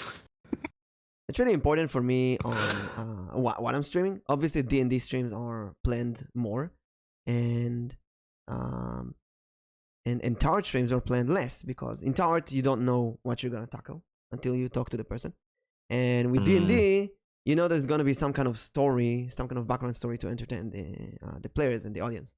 So Yeah, then D&D I there's always imagine you have to be pretty flexible with. yes, but also you gotta have this map and music and character background and character sheets and you have to know all the rules and it's a bit more planned than what it seems because at the end it's a show. Yeah. And games kind of like in the middle between the two. Like for example, when I played Honkai this week, I felt like the first two gameplays were just following the quest, and then the third gameplay, I actually did the roguelike part, the world simulation, what it's called, for almost half the stream. Sorry, almost the whole stream. And I've been thinking maybe I should have planned it a bit better so that I actually tell people we're doing the roguelike part, we're doing this, we're doing that. I think. Do you start a stream without a goal of the stream? Because I don't. I always have. That's something that's something. Yeah, that is something that is known to be very useful on streaming. Having a very clear goal of what we're doing today.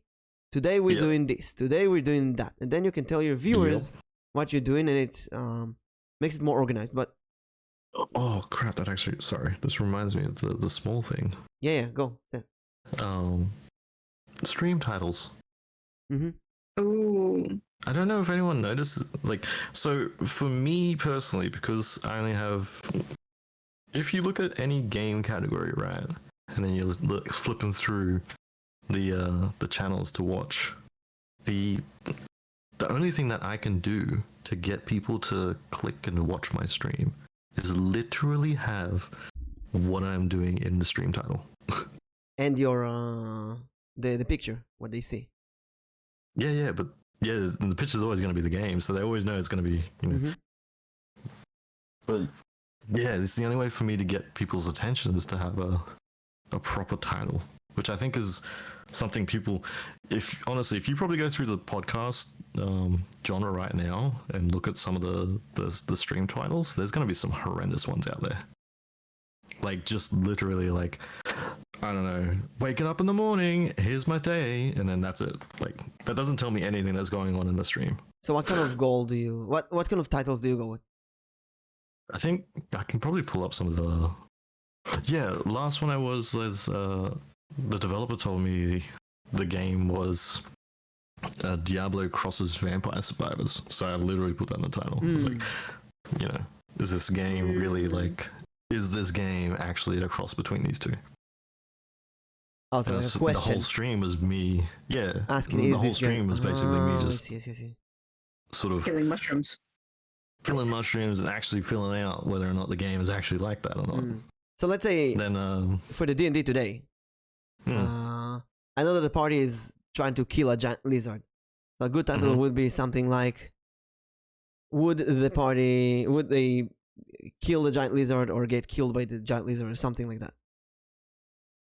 Yeah, like you could either go with, as far as you can go with something that's happened previously, like to catch people up, because story based you want. Oh, I see. At least in my opinion, story based you want to give an idea of where you are in the campaign, what your plan for the next step is. Like, what are you going to do this stream from here on? Yeah. So like my Blasphemous stream title that was on Sunday is 4 bosses dead. Time to make that and then insert number here more. I see. So literally told them people, I've killed 4 bosses and I'm going to kill some more. I don't know how many more I got to kill because I've never played the game, but you know, I got to kill more. And then there's like I'll try it. That's really interesting because I kind of go with like really stupid random stream names. Yeah. I think most of the time, looking at most of the Twitch stuff, that's generally what's going to be on there. Vague ideas. Yeah, if I look at my Vague Spirit ideas Fair is the best way. from, I usually try to put the word VTuber in the title, so people know that it's a VTuber. If you're looking for that, to attract the right audience.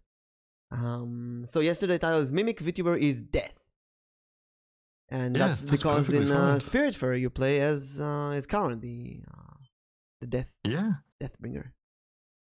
Yeah, I wouldn't mind that at all as a title. I'd be like, okay, that makes interesting for me. Is it as interesting as let's say 3 spirits down? Who is the next one to move on? Yeah, well, like, are there more to, sort of leave them questioning, I guess, is the way I go about it. Because I think like there was one. Go ahead, Evil. Nah, it's sort of almost come from the really not from the YouTube titles that I've had to come up with. Because I noticed in the YouTube algorithm that there's a big difference between like the view count for some of the shorts that I make versus other view counts for the shorts, and I was like, there's nothing different with the description. The editing is all right. Like, I don't mind it. There's still stuff there. What is it that's not getting these people to click on? Right. And it's always come down to the title was way too vague, or we just didn't want to make the person click on it. Yeah. It's unbelievable sometimes to admit how much math and calculation comes behind those content creation. Even as a VTuber, your avatar design, what you say. I remember when my previous incarnation was a dice, was a D20 VTuber, and many people would come and say, "Oh my God, you're a dice VTuber, that's so cute." And when I became, when I got my human model, I think you talked about it, and you got people unsubscribed. Some people unfollowed me, yeah. Yeah. And I've been thinking maybe they don't like the design, maybe they like the concept, the previous concept, maybe, I don't know. Nah, I think that's... Yeah, but every change you make... I wouldn't get too caught up into it, but it's, you do look at them, right? Like, you think, maybe not. But at the end of the day, you just gotta be happy with yourself, especially when it's a representation of yourself. And to be honest, every change you make will get some people away and some people come back. There's just how it is. You can't appease everyone. You can be like, I think someone was saying, like, you could be the sweetest peach in the sweetest peaches in the world, but some people are still gonna hate peaches. Yeah. You guys were talking about stream titles, and I'm just kind of thinking back to like the stream titles I've had before, and I think one of it was during a collab. I had one stream title that actually had everyone asking about it because all three of us had pretty much the same title. It was 2 idiots and 1 gremlin. Oh, were they asking who the gremlin was? Who was the gremlin? Yes, yeah. It makes sense. But it didn't have anything about the game or what we were doing. It was just 2 idiots and 1 gremlin. Yeah, and then people jumped in. I guess random people jumped in and asked you. It's a great way to open a conversation as well, right? Yeah. Because I will say 9 times out of 10 was used. Because 9 times out of 10, people are going through those game categories and whatnot. And they already know what the game's going to be like. Like, they've already experienced it. They want to watch someone experience it the first time or be an amazing gamer at it, right?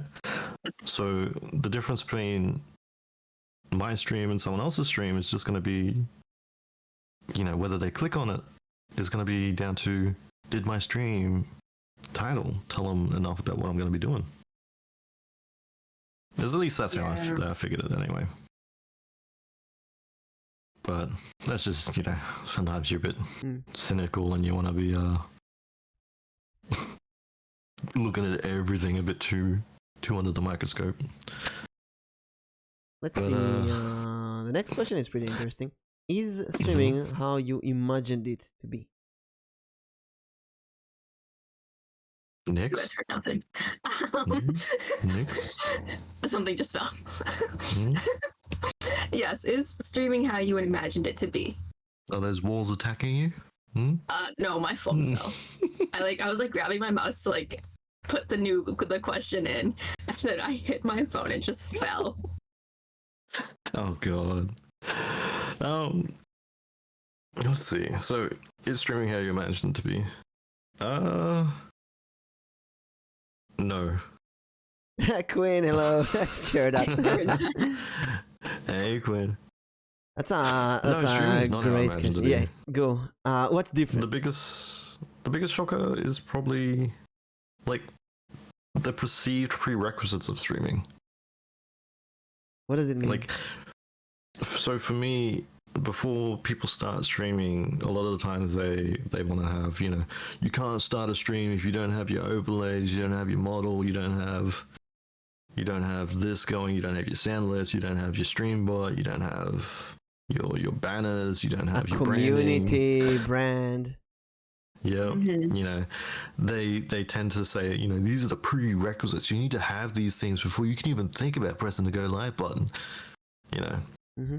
But the actuality is no. You just need 4 things: just an internet, PC, a microphone, and a platform. And you can even stream without a PC. You can stream on phone. You can stream on just something, console. right? Like being able to, like it's very accessible.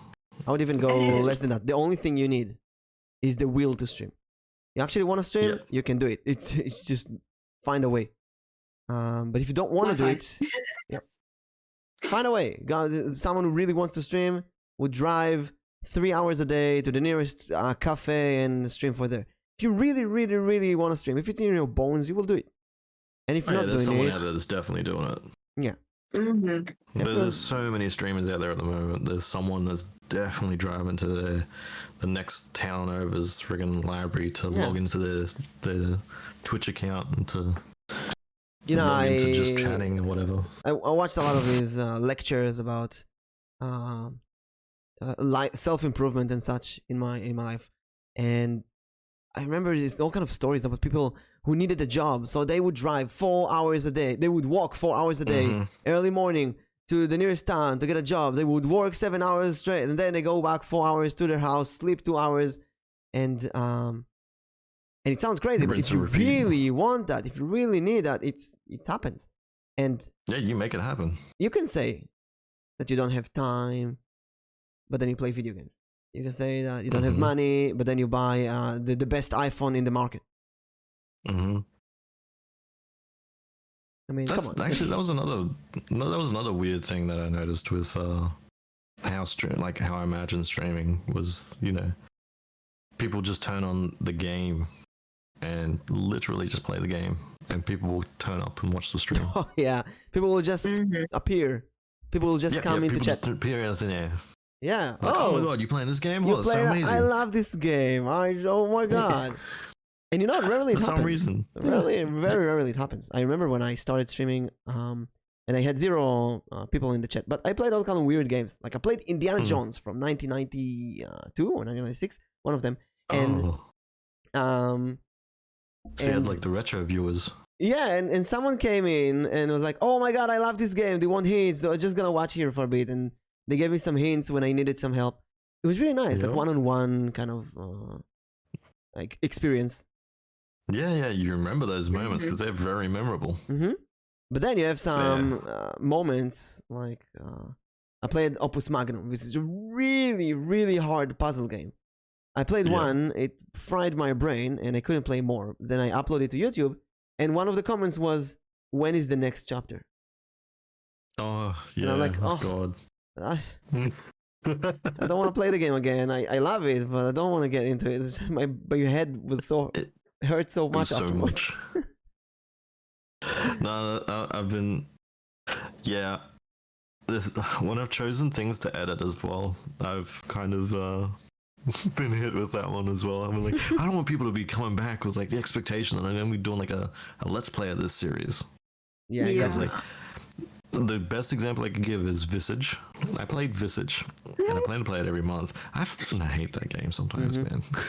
It scares me. It scares me, but I know I know it actually is pretty entertaining to watch because I watch it myself and I'm like, oh, this is fucking hilarious to me. See, like if I was watching this as any other streamer, like as a viewer, this is kind of funny.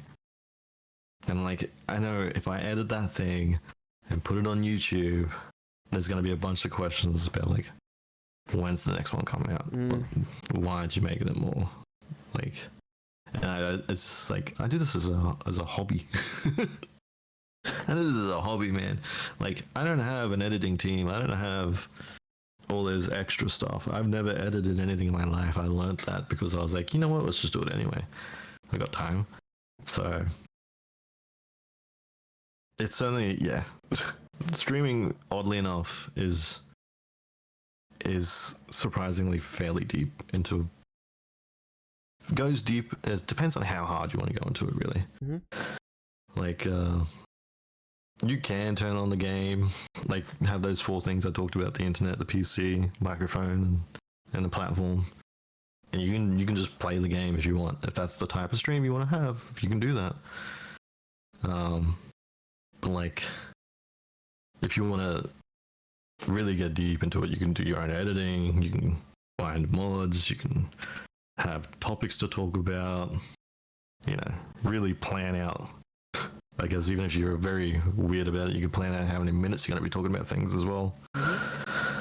And it's really, yeah, that's really changed the perspective of streaming for me. So talking about expectations, is it how I imagined it to be? In many aspects, yes. I imagine this, VTuber and a lot of other VTubers doing all kind of idle shenanigans on stream and having fun, and some people from chat coming in and like, oh, I want to have fun like this as well. So in that kind of aspect, yes, it happens. I did not imagine how much work there is in the background, how much stupid drama can exist. A lot of drama. That V-tweet. How important and unfair it can be. Examples are people that you help them grow, you collab with them, they give you the impression that you're really important to them, and they're gonna collab with you every day, and then one day they just don't need you anymore, they throw you away and disappear. People who backstab you, actual backstab you because of clout or numbers or stuff like that. And then the technical difficulties as well, not getting followers. A new game comes out, you play it, you don't play it because it's too popular, because it's not enough popular. There's so many unnecessary things that you need to deal with in the background. It's like going to, I don't know, playing the violin or guitar or piano, and then you figure out, oh, it's not just playing. You actually have to train very hard every day. You actually have to tune it every once in a while. It's not as simple as we might want it to be, but that's part of the fun. Do you think YouTube had a hand in that, like how you imagine streaming to be? At least the Japanese industry, and how I saw their streams on YouTube, that really had a great impact. And then when you come to Twitch, it's a bit different. I guess, yeah. I guess I'm thinking about like also people that come from TikTok, because it's like all the new age kids, right? Yeah. TikTok's form is what, a minute long or something, and like if you have like a minute long to portray what a stream is like, you can't do that. And if that's the expectation you have when you come into streaming, you're going to be really awakened with your first stream. Like your chat is not flowing, it's not doing all that stuff. If you're just coming in thinking, you can talk about anything and everything, and people come in and do it, then another thing I didn't really imagine is that what you just said, you can't really talk about anything. There's so many things you cannot talk about, so many things that if you mention, you will anger someone. And yeah, the terms and services of Twitch itself is forget about Twitch. I can handle the terms and services of Twitch. Obviously I'm not doing anything to hurt anyone, but my culture is different, and there's a lot of other cultures out there where there's some things that you don't say, or things that you don't do, things that are considered rude, that it's really, like, I say it all the time, it's really easier for me to stream with Asians than to stream with Americans. It's easier for me to stream with Australians than to stream with Europeans. And of course, it's not every person, obviously, but in general, I feel like Americans are a bit more sensitive to my culture. Maybe some things that are really obviously not meant to hurt anyone are very offensive to them. Yeah. That actually goes back to like the first time Mimic and I were like studying together. Oh, what happened? Do tell. I basically asked Mimic, like, is there anything that I should know before we start this? And he's like, no. I'm like, what are you talking about? What do you need to know? What's wrong? Yeah, and she's not the first to ask me that. There's a few VTubers that I collab with. They wanted to do an offline streaming session, like off stream, to see that our energy vibe. And some of them would say, I want you to know that I can be very unhinged. I sometimes can say things that are offensive. Like, bro, say whatever you want. I don't care. As long as let you you don't know if it's wrong. Yeah. But only now I understand that some people have had to deal with drama and issues and being cancelled, and maybe people asking them, which is super unprofessional but exists, asking them to unpublish a stream because they feel uncomfortable with something that happened and so on. Yeah, I'm glad in a way I haven't done that many collabs. Purely because there's so many random factors that can go into it, and as selfish as it is, I just don't want to deal with all that. That's fair. Like I just want to stream and have a good old time with chat, It's very fair. And I used to really, really, really like collabs. I would collab so freaking much. I would actually collab 15 people a week. I'm interested in that. How does that work? Like, how is it so different from a solo stream? Well, it's like now you have to deal with some other person. Like with 15 people. So not in a row, in different collabs. So every day I would have three collabs. 2 hours with you, 2 hours with Nix, 2 hours with that person. I would say, okay, I'm going to the next collab, thank you. And if you look at my YouTube channel, you can see all of these collabs. I would upload so many videos of the different collabs, and it's really tiring. And what's tiring about it is, first, you chase after a lot of people. Then many people say no, which is fine. But many people say yes, which is also great. But many people say yes, but they mean no. And that's they just say my biggest issue. They say the opposite. Yeah. My biggest issue is people who they say yes because they don't want to offend you. Yeah. But then they'll make all the excuses not to make the time for it. Like, sorry, not that day. I had a tooth removed. Exactly. And it's really pissing me off because take some responsibility. If you cannot commit to something, don't commit to it, because it's annoying. It's really annoying to deal with. Yeah, you're wasting your time. You're wasting your time, wasting my time. It's just wasting everyone's time. Hey, Pichan, I think asking to unpublish a VOD that you participate in because you feel uncomfortable is a fair point. It's not like you were paid or contracted. No. Of course, it's fair to ask that. And some people have asked me to unpublish videos before. It's part of that, part of the system, and I've gotten used to that. I've gotten used to people canceling in the last moment. I've gotten used to people asking to unpublish a collab. It doesn't happen a lot. It's very rare. But when it happens, you just pull out your plan B. I always have 3 backup plans just in case something happens, something goes wrong. What I'm saying is that when someone tells you yes, but they mean no, or when someone tells you no, but they mean yes, or when someone tells you I had a lot of fun, but they didn't really have fun, they just don't want to offend you. The end result is that you're very confused. You get confused, and you don't know how to deal with that. It's much easier for me to deal with people like Nix, who is very straight to the point, saying what she thinks. She never cancels a collab for no reason. Like you have a blunt personality. You just want to be blunt with everyone. In a way, yes. In a way, I want to be upfront. I mean, I'm Israeli. Israelis are very upfront. We say what we think. We do what we say. There's no reason to play games and be all shy and modest. Like, I don't know. What do you mean you don't know? If you don't know, then tell me you don't know, and I'll go away. What's but the don't X tell me. button look like? Yeah, don't tell me yes and then disappear. Don't tell me you had fun if you didn't have fun. Obviously, they don't want to tell me, oh, I didn't have fun. Nobody wants to be that person, right? But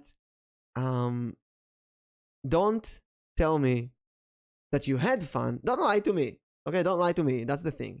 You're going trying to put it as bluntly as possible. It's lying. I feel like I'm being deceived by other people. I think people can change their mind anytime. Sometimes people don't know what they want until some time passes. That's also true.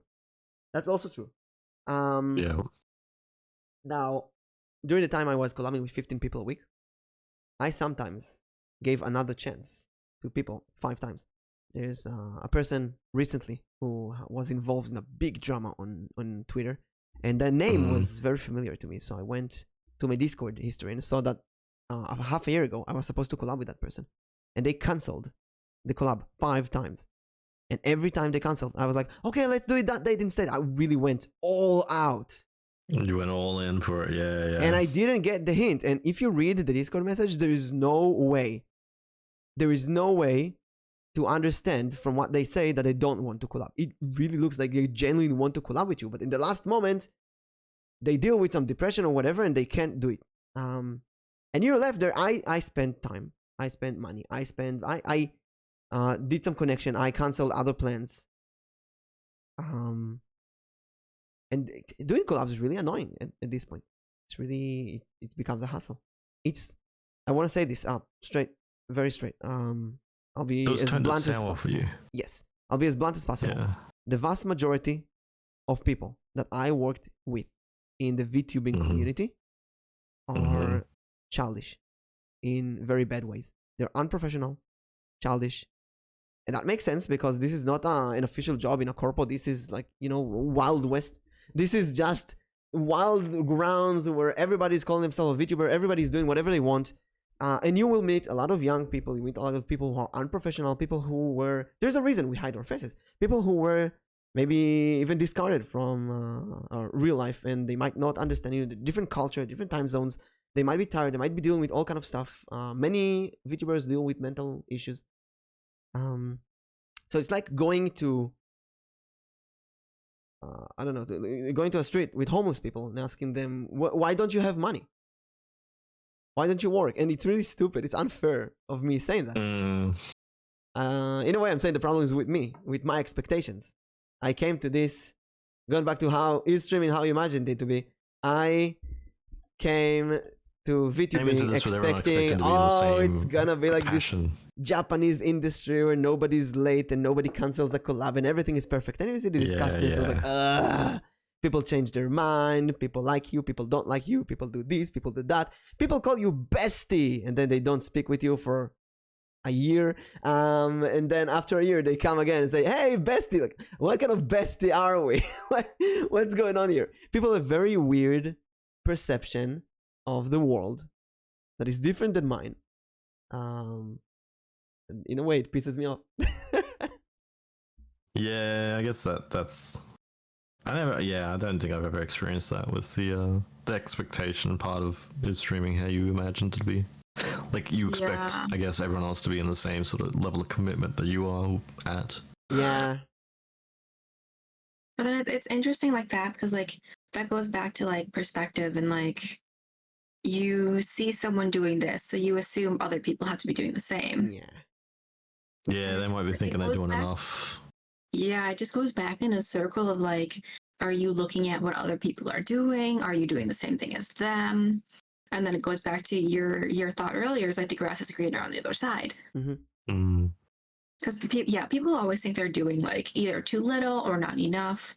Because going back to what you said, Evil, is like you write down your notes, like you want, like the conversations you might want to have during stream. I checked how many words that was. That's 2,660 words. Oh my gosh, that's a lot. Because like for me, all I do is I think about the game I want to play, how long I want to stream for, and that's all I do. Yeah. Like I'll pick the game and I'll say I'm gonna stream. Like I think to myself, like, I'm gonna stream for 3 hours. I'm gonna stream for 3.5 hours, and then we're gonna call it done. That's all I do. That kind of brings up another thing too with the how you imagine it to be. It's like streaming. I don't know if this goes for everyone, but streaming really does take a lot of energy. Mm-hmm. Yeah. Mm-hmm. And I don't get how people can do the 6 hour like streams. Actually, someone asked me yesterday during a stream, how can you play the same game for 8 hours? And I mean, if you love the game, yeah, I could do that. I could do that, but I don't think I could be entertaining for 8 hours. Is what I'm thinking. Exactly. I think I've been very entertaining for the first 2 hours, and then it went down and became a bit more boring. But I really wanted the game to be there on stream. Me playing that, giving the love that it deserves. Yep. Yeah, because like to me with like streaming, how is it how I imagine it to be? I think like yes, I definitely imagine myself just playing games and like streaming, but I don't think I imagined how active my chat could be at sometimes, and how how fast it goes. How demanding it is to look at chat and interact with chat and answer and read. Yeah. Yeah, there'd be times when I'm playing a game and the chat's just going really fast, and like I find myself just talking to chat for 10 minutes and then realizing I'm not playing the game. I have that really. That's a really big issue with. So when I play Honkai, I skipped all the text, so it's really easy to follow chat. And it's I saw that. I was just like, oh, you're speeding through it. Yeah, I speed run because I don't care about the story. But when I played Spiritfarer, I really care about the story. I really want to voice act all the characters. So I'm doing all the kind of voice acting. It's really fun. But whenever someone is in the chat talking and I start voice acting, maybe I give them the feeling like, hey, you can't really speak to the streamer right now because they're busy with the game. And I'm trying to do both. Doing the voice. Yeah, I'm trying to do both at the same time, doing voice acting and then maybe answering with my voice acting to the viewer. But it really gives the feeling like I'm in the game. I'm busy with the game, and I've seen that with other streamers as well. It's really hard to do both. From what I was watching yesterday, it certainly does lean into your streaming style, which is to me it's pretty apparent with the like the D&D sort of stuff. When you were putting on the voices for each character and having their own little thing, I was like, oh yeah, that's his streaming style is very much role playing the characters. He really you could really tell you really enjoyed it. I'm having so much fun doing that. And actually we got yesterday a character who's the D&D player. He's doing roleplay, so it's gonna be roleplay within roleplay. Next, you need another level of it, and then you'll have a movie. You'll have roleception. But then I get a feeling like it gives the feeling of a performance, like a stage performance that you shouldn't disturb. And streaming is not that. That's a YouTube video. Streaming is interaction. So maybe doing that kind of performance actually hinders my ability to speak with chat. Actually, now that you said that interaction part of the thing, I guess that is another thing that comes back to that is streaming how you imagine to be. I kind of did imagine chat would be a lot more active. Like, you just don't even really have to do anything, and then all of a sudden they're talking like, oh yeah, I really love this game. I really love this point in this game. It really depends. Sometimes you do find people who love the game, but yeah, you do find them, but it's very rare. Yeah, I found a few types of chat. There is the chat that interact with each other. Hey Nix, how you doing? Hey Coco, how you doing? Chat interact with each other, and it's great that chat interacts with each other. I love it. I love the small interactions in the chat, but it kind of makes me feel alone. You know, like, hey, I'm here. What's going on? Get a room, you know, which I don't mind. Honestly, I love when chat interacts with each other. Another type is I always find it weird that people read it out though. Yeah, ones that. Yeah, I find it weird the people that read out comments that are directed to other chatters. Like you can see they're having a conversation between each other. Exactly. Then, you can the streamers reading out the conversations and trying to force them ways through into it. So when two viewers tag each other, I ignore that. I skip through it, but I don't read it because it's like, okay, that's not for me. That's my assumption. I've seen a few streamers that have been like, nah, I'm gonna read that out and force my way into this conversation. Nah, it feels really tasteless to do that. But there's another type is when there's one viewer talking to me at a time, and I think this is the most common type for me. One viewer who's talking to me, and then they have to go, so they lurk, and then another viewer comes and talk to me, and in a way, it feels like someone is constantly babysitting. It's like chat take turns to babysit me, and it's really stupid when you think about it, but it's like there's this someone behind managing everything. Say, oh, Coco, it's your turn to babysit Mimic, and then he goes like, Arrow is here, and then when Arrow lurks, Anthony comes in, and rarely they will encounter each other. Hey, you're babysitting, I'm babysitting Mimic. Oh yeah, I'm doing that as well. Abandoned bad dragon. Ooh, ooh. Ooh. Hello, Dragon. Peony says, I like the prioritized interacting with my chat more than playing the game. I doubt that people actually want to see me playing the game unless I am like a pro gamer. Lol. Yeah, I'm the exact same way. I do agree that games that demand more skill, like The Binding of Isaac or Honkai, when I can show my skill in the game, it's much more interesting to chat than games where, like Spiritfarer, to be honest, you don't show a lot of skills. You just go on and do the voice acting. It's a stage performance. So, it's story based. Exactly, it's very story. It's like a story based game. It's not behind the scenes. It's a really calculative game. You need to calculate a lot of stuff and prioritize things. But it's not something. It's a crafting game. It's not something that you can easily see, like Genshin or The Binding of Isaac or Dead Cells, or something that you can easily see the skill of the player. So maybe like Peony says, if you want to chat. And if you want a game. Trying to do a combination of them might get people bored. And if I'm going as a viewer, when I'm going to a stream and I'm writing someone to the streamer, it's important to me that they answer. And then if they're busy with someone else, I feel bothered. Like, hey, what's with me? They're giving more attention to someone else. It's a bit of a baby thing to feel, but this is how chat feels sometimes.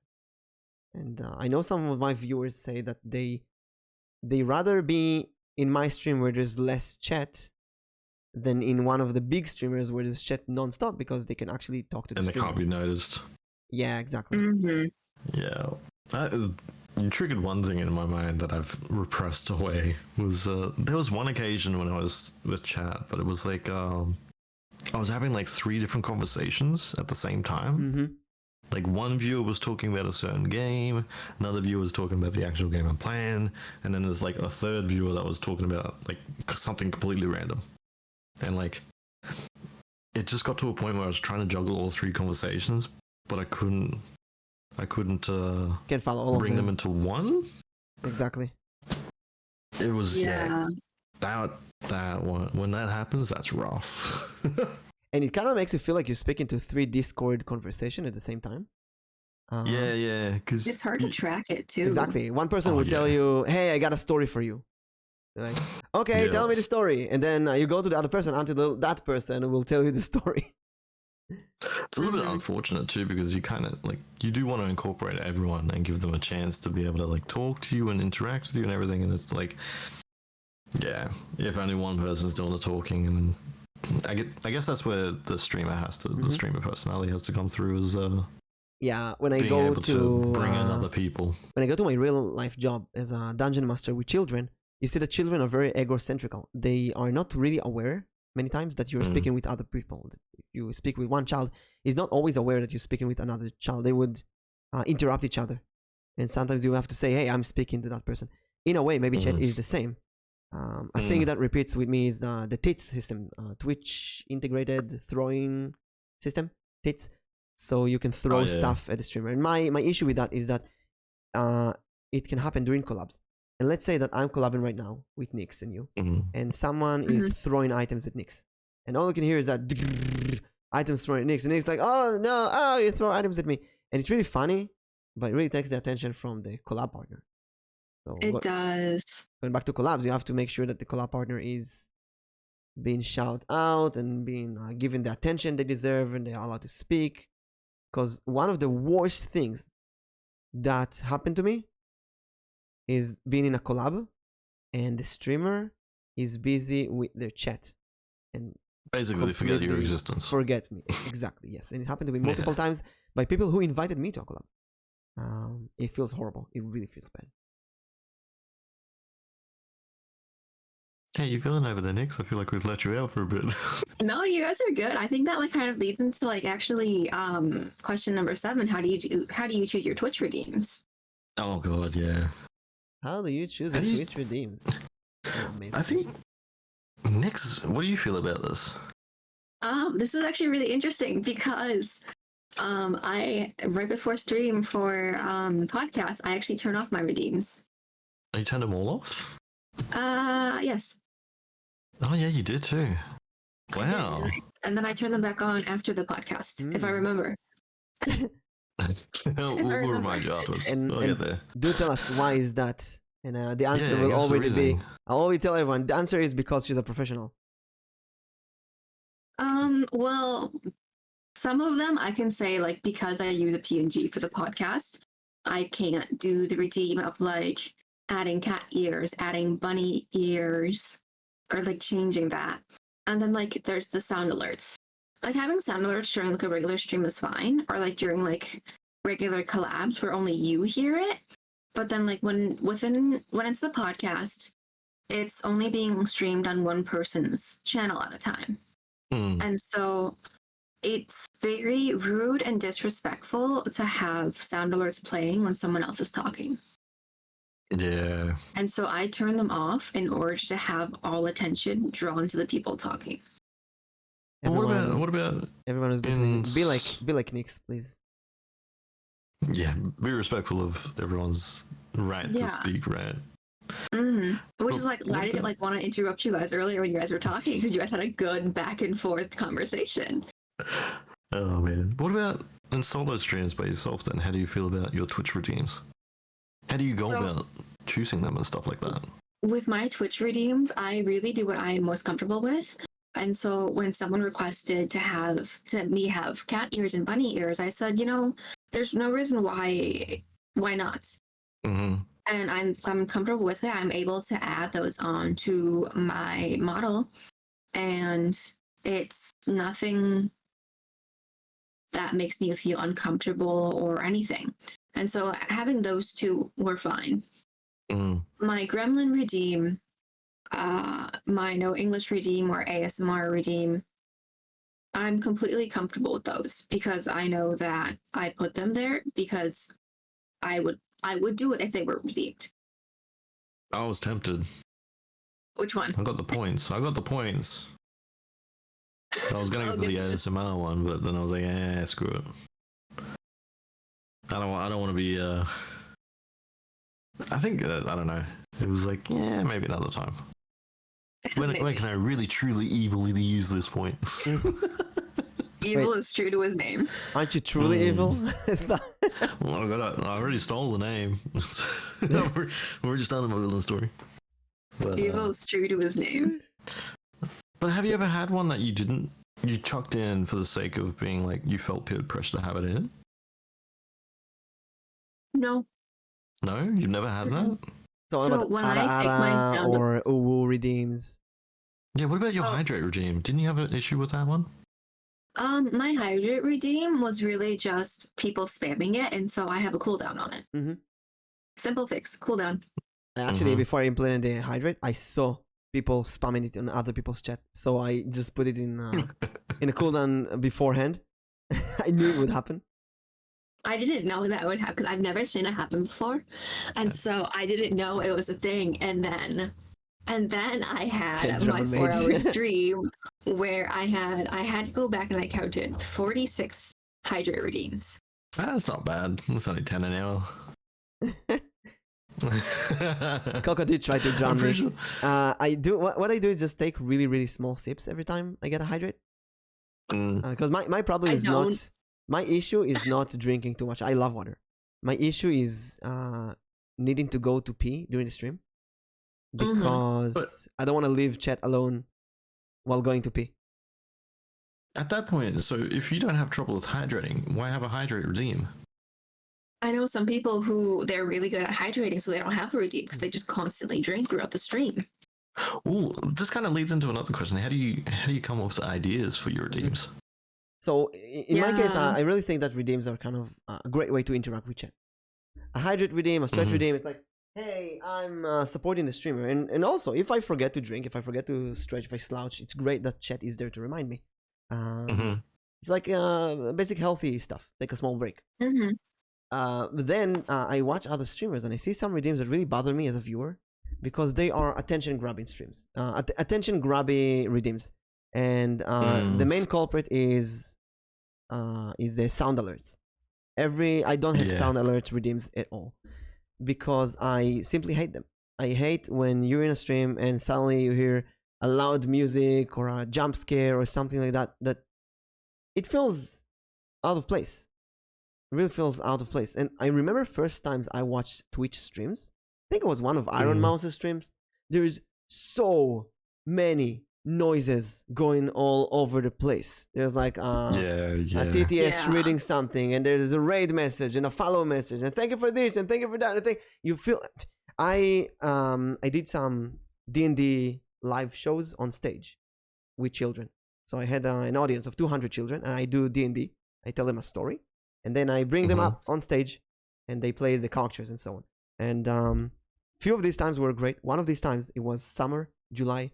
It was blazing, I don't know, 40 degrees, no air conditioners, and I was on a stage the size of a dog, basically, really small, and all the children sat on the floor. It was a nightmare, and I remember the children actually climbing on me for attention while I was trying to reach out to a towel to wipe my Oh sweat yeah. away, and that was a nightmare. And that's I got good money for that, but what I'm basically babysitting 200 children, and I sometimes feel like streamers or I'm like that when I watch streamers in a way, um, because they're so overflooded with attention grab. Every viewer wants to have all the attention. Like, look at me, look at me, look at me. And I want that to be later on YouTube. I want a quality stream for the future. So I had that issue at one point where someone I had a I've been trying to reduce the amount of sound alerts I had, and one of them was a music related one. It was like a 15-second music related clip, Yeah. and they played it, and I think they played like 8 times in the span of like 5 minutes, and I was like, you know what? This is going on a 10-minute timer. I was like, screw you in this. You taught me a valuable lesson here. And that's just have your timers, have your cooldowns. Some of them do that so you can learn that for the future. That's also great. That's great. We should be thankful for Yeah. that. Yeah, you I'm kind of thankful learn he taught from me that one. So Because like I don't think I have any sound alerts that are longer than like 10. No, I have one that's like 15 seconds. But that one actually costs bits. And so if someone really wants to play it, then they have to pay for it. Other than that, like it's not used. yeah, I have the bits ones. I know people that put the sound alerts behind bits because they hate it. Like they hate the sound alert and they put So the bits just so they pay money to. just remove the That's sound what- alerts because you get the money. Like I think a big majority of it goes to the creator of the app. Yeah.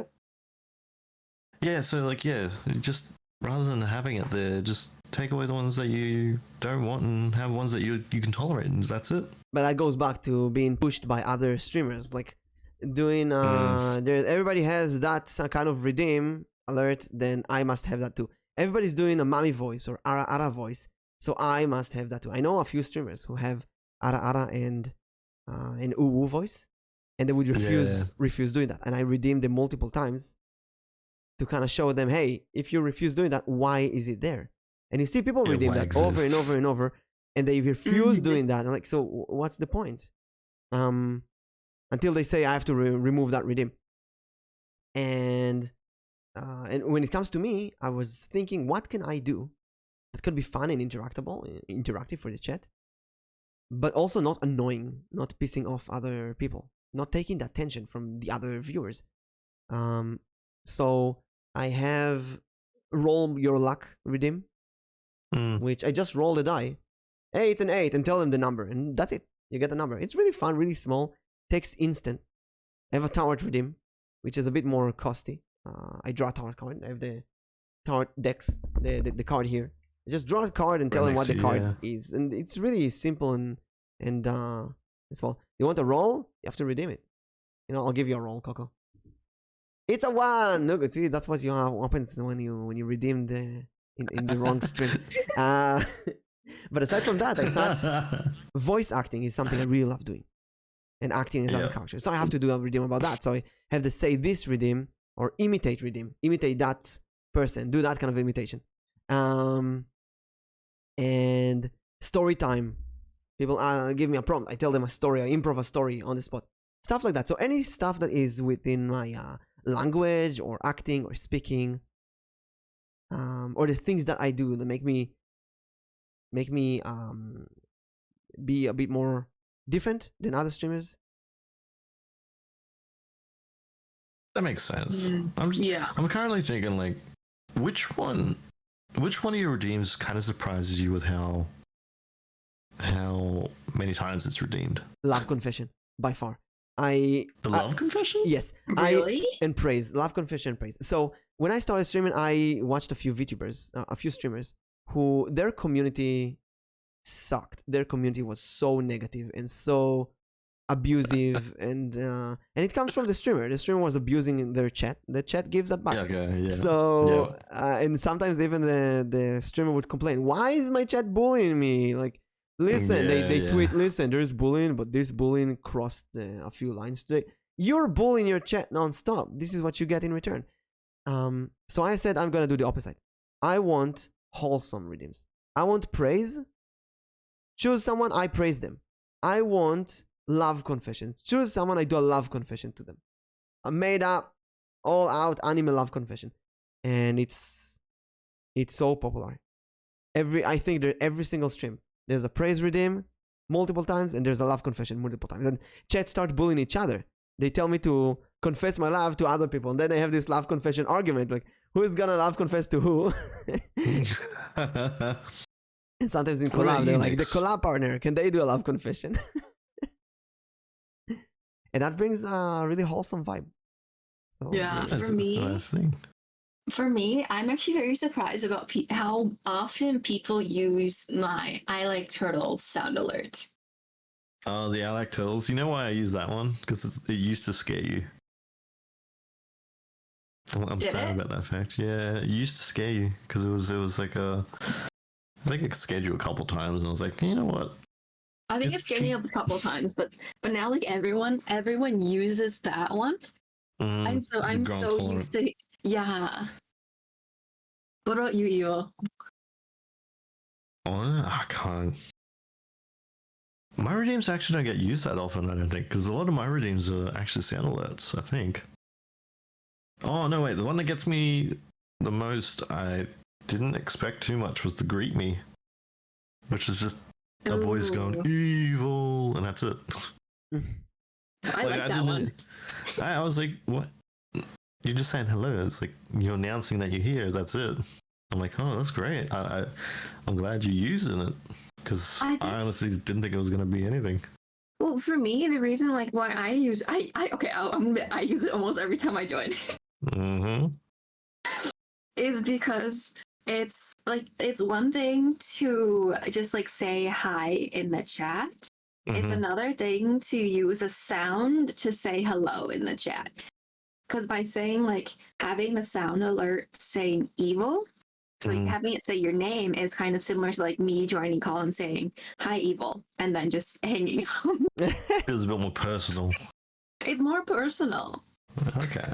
Actually, the other one that does surprise me too is the race for first. Okay. Also me. Yeah, that's also Nix. Nix is currently my number one first redeemer. And for anyone who doesn't know, first is just one one channel redeem. Only one person can claim it per stream. What's the story at first? I remember when I was younger, I saw in articles the comments, the first comment first. YouTube comment, the first comment first. second, First. third. Why? Why do you I need don't to know. announce that you're first? That's just so stupid. People in It's chat. like calling shotgun though. Yeah, It's It's like more calling shotgun for a car. but you don't it's get more anything out of it. fun than anything. Why? What's fun about it? See, It's fun because go ahead. Yeah, I have my go ahead. so I thought the same thing. I was like, you know what? This is like, there's nothing to it. Maybe I should actually have something special associated with it. There's a evil. But I really just like a really loud voice saying evil. oh god. But what were you gonna But- say there, Nix? But for With me, the like first, I yeah. enjoy the first redeem. Like I think I might incorporate it into my own streams soon because Yeah. I think it's just fun because you get to see who is always there to come to your like who is there to your streams most often. Are they there just for the redeem? Are they there for like the first 30 minutes to listen to like what you're doing? Like it just shows that you have an active community who wants to be there as soon as you start. You kind of just now you made me think. I really wish there was a redeem that sort of had a cooldown timer to it, like it only activated after 2 hours of the stream. Mm. It's 2 hours first. Yeah, the 2 hour Yeah. first. You can manually activate something like that. Yeah, you probably could. 2 hours in, actually. you activate the redeem. Actually get. Yeah, you know what? You're right. Now I should just have a last redeem. The last redeem. You should Yeah. have a first and last redeem. Yeah. Like You I'll can put get the the last redeem redeem right when before you end. Yeah, when I hit the raid message, I'm gonna be chugging on the last redeem. But if you're the first one to redeem the last redeem, are you first or last? You're last. You're last. You stayed. You can brag. You can brag. You were last. But you're also the first. You saw the downfall. You're the first to activate last, so you're both first and last. But yeah, I did think about like incorporating something to it because there was another. I don't know if we talked about it. Oh no, we haven't yet. That's still coming up. I'll keep it for later. But like going back to like the first thing, like I go to You your got streams a lot. 16. I have 16. Okay, that tells you something. So I've 16. been You're first. first, and then the next closest person is at 9. What? Yeah, it's 16, 9, and then after that is 5, 3, and then a bunch of ones. 16 Oh my and 9. gosh. That's a 69. Okay, but here's the thing: is even though I have 16, Nine. if Mhm. I know I can't stay for a good portion of the stream, I actually don't redeem it. Oh, okay. So if I know I can't stay, I don't redeem it because it's not fair to other people who are going to be staying. Like sometimes Yeah. I'll be able to watch your stream for maybe 5-10 minutes, but I can't do anything else. So I won't redeem it even if I am there. And then I see someone else redeem it. I was like, okay, like I know they're going to stay. Like, but I can only be here for like 10 minutes. And so it's not fair for me to just go in, claim it, and then leave. Yeah. That makes sense. Maybe I'll make another one that says Nix can't stay redeem or something like that. Mix can't stay redeemed. We'll make extra ones. Because at this After point, podcast, everyone just has 20 more redeems. at this point, yeah. Piano says, I agree with Nix. It creates some kind of camaraderie among your community. Your viewers interact with each other saying, yes, I'm the first, I'm the second, I'm the third, and oh, dang, you beat me to it. Kind of good vibes. Yeah. I have seen. And it kind of unites your community together too. There's so many variations on it. Just having first, second, and third, or just having like first and not first. A Mhm. morale shout, like Peony's Jeans of Fire. Oh, Peony is doing the Jeans of Fire song. Oh, I haven't. I don't know if I've heard that. You have to I go can't to, think of You have to go to her stream to check it out. I I definitely think I know. I think I know what it is, but that'll be interesting. Mm-hmm. But yeah, I've been tempted. I think. So we'll talk about it later. This comes up in another part of the questions. Another, yeah. Maybe we should do it now because we have only like 30 minutes left. Alright, it's number. So it's what's a memorable moment for you? Oh, yeah. So let's go number to that 6. one. So number 6. Yeah. What's a memorable moment for you, and do you ever think it would happen? And then, So, like, I think, like, going into this, like, what is something that wasn't memorable and you struggled with? oh yeah, there's a bunch of those. But the memorable thing for me is I've associated all VIP badges to something that's memorable in my stream. Very special. Oh. So if I look at their names of my VIPs, I know and I associate the memory with them. Like my very first follower, my very first chatter, Ah, I see. my very first subscriber, my very first gift subber, my very first bits, my very first raid target. So some of them overlap, and they like my very first Discord member, stuff like that. That's how I associate my memorable moments.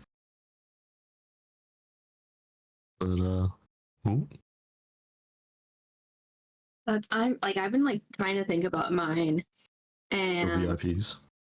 I actually I first of all, I was always curious about how you set your VIPs. I'm always curious about how people set their VIPs. For me, I only have one person who is a VIP, and that is my IRL friend who helped me create my lore and everything that has to do with streaming. Oh well, yeah, that's perfectly fine too. That's great. Mm-hmm. That's literally the only VIP badge that I have given out. I There's no. usually put VIPs to people that I collab with multiple times. Mm. I know that like there's a personal trust between me and them in a way. They're Think, a genuine okay, VIP. yeah, that person is a VIP in my stream. That's the VIP thing. Yeah.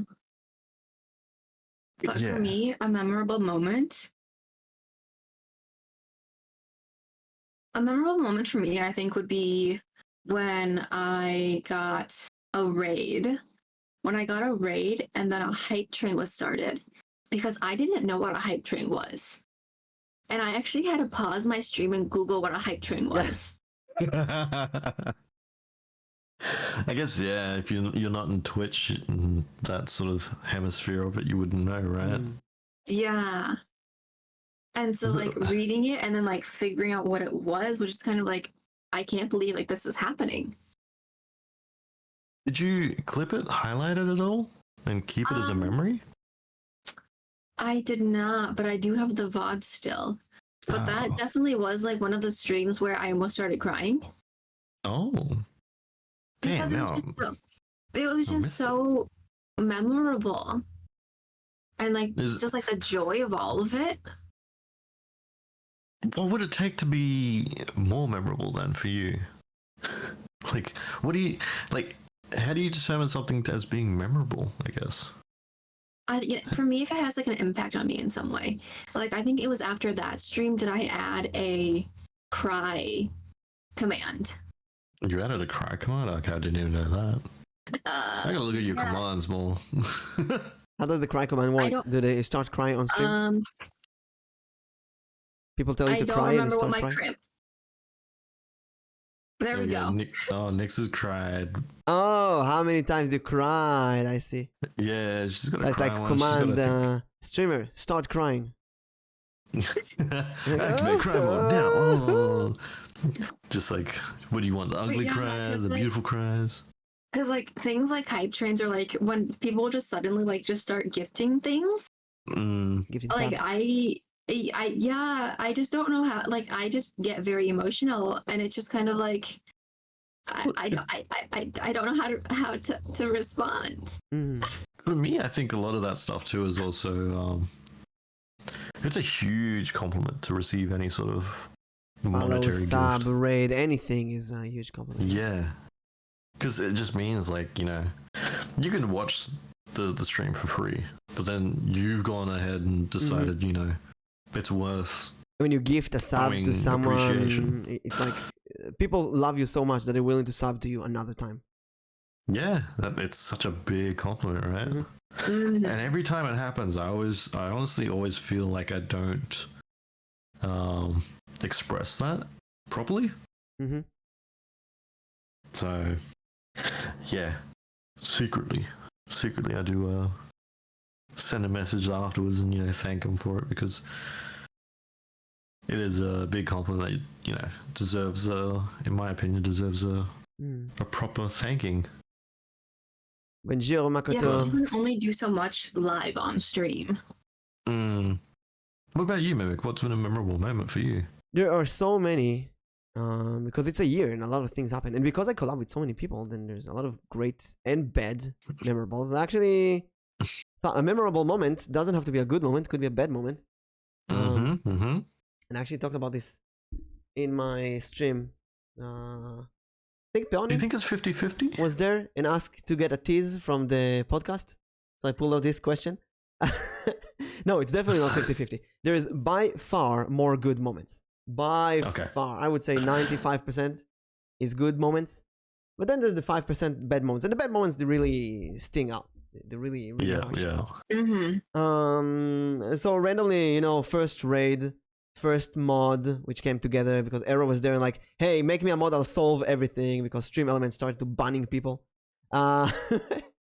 Tony says, I never thought that gift receiving was one of my love languages until I started receiving it from chat.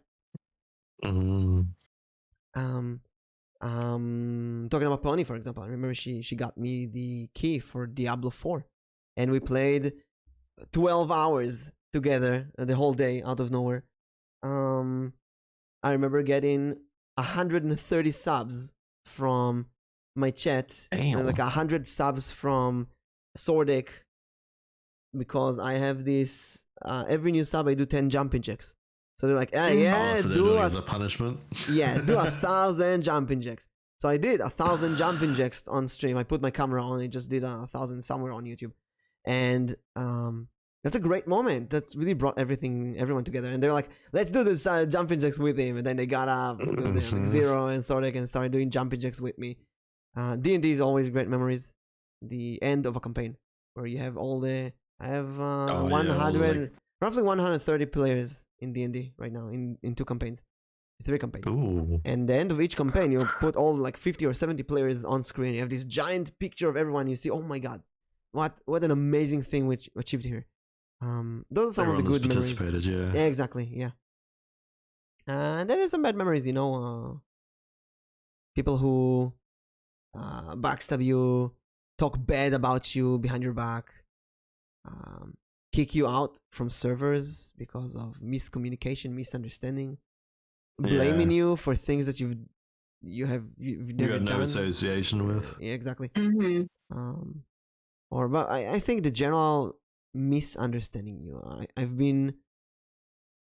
I feel like I've been misunderstood many more times than what I deserve. And that comes down to people being offended or people looking for things to be offended by. Yeah. I feel like it's When so you go digging deep enough. It's so common. And even if it's not something that I said, it's just they add 1 + 1 and they get 20. And it doesn't work like that. But some people are actually looking to be offended. And I'm very sensitive, so naturally I get offended more than the average person, which is my issue.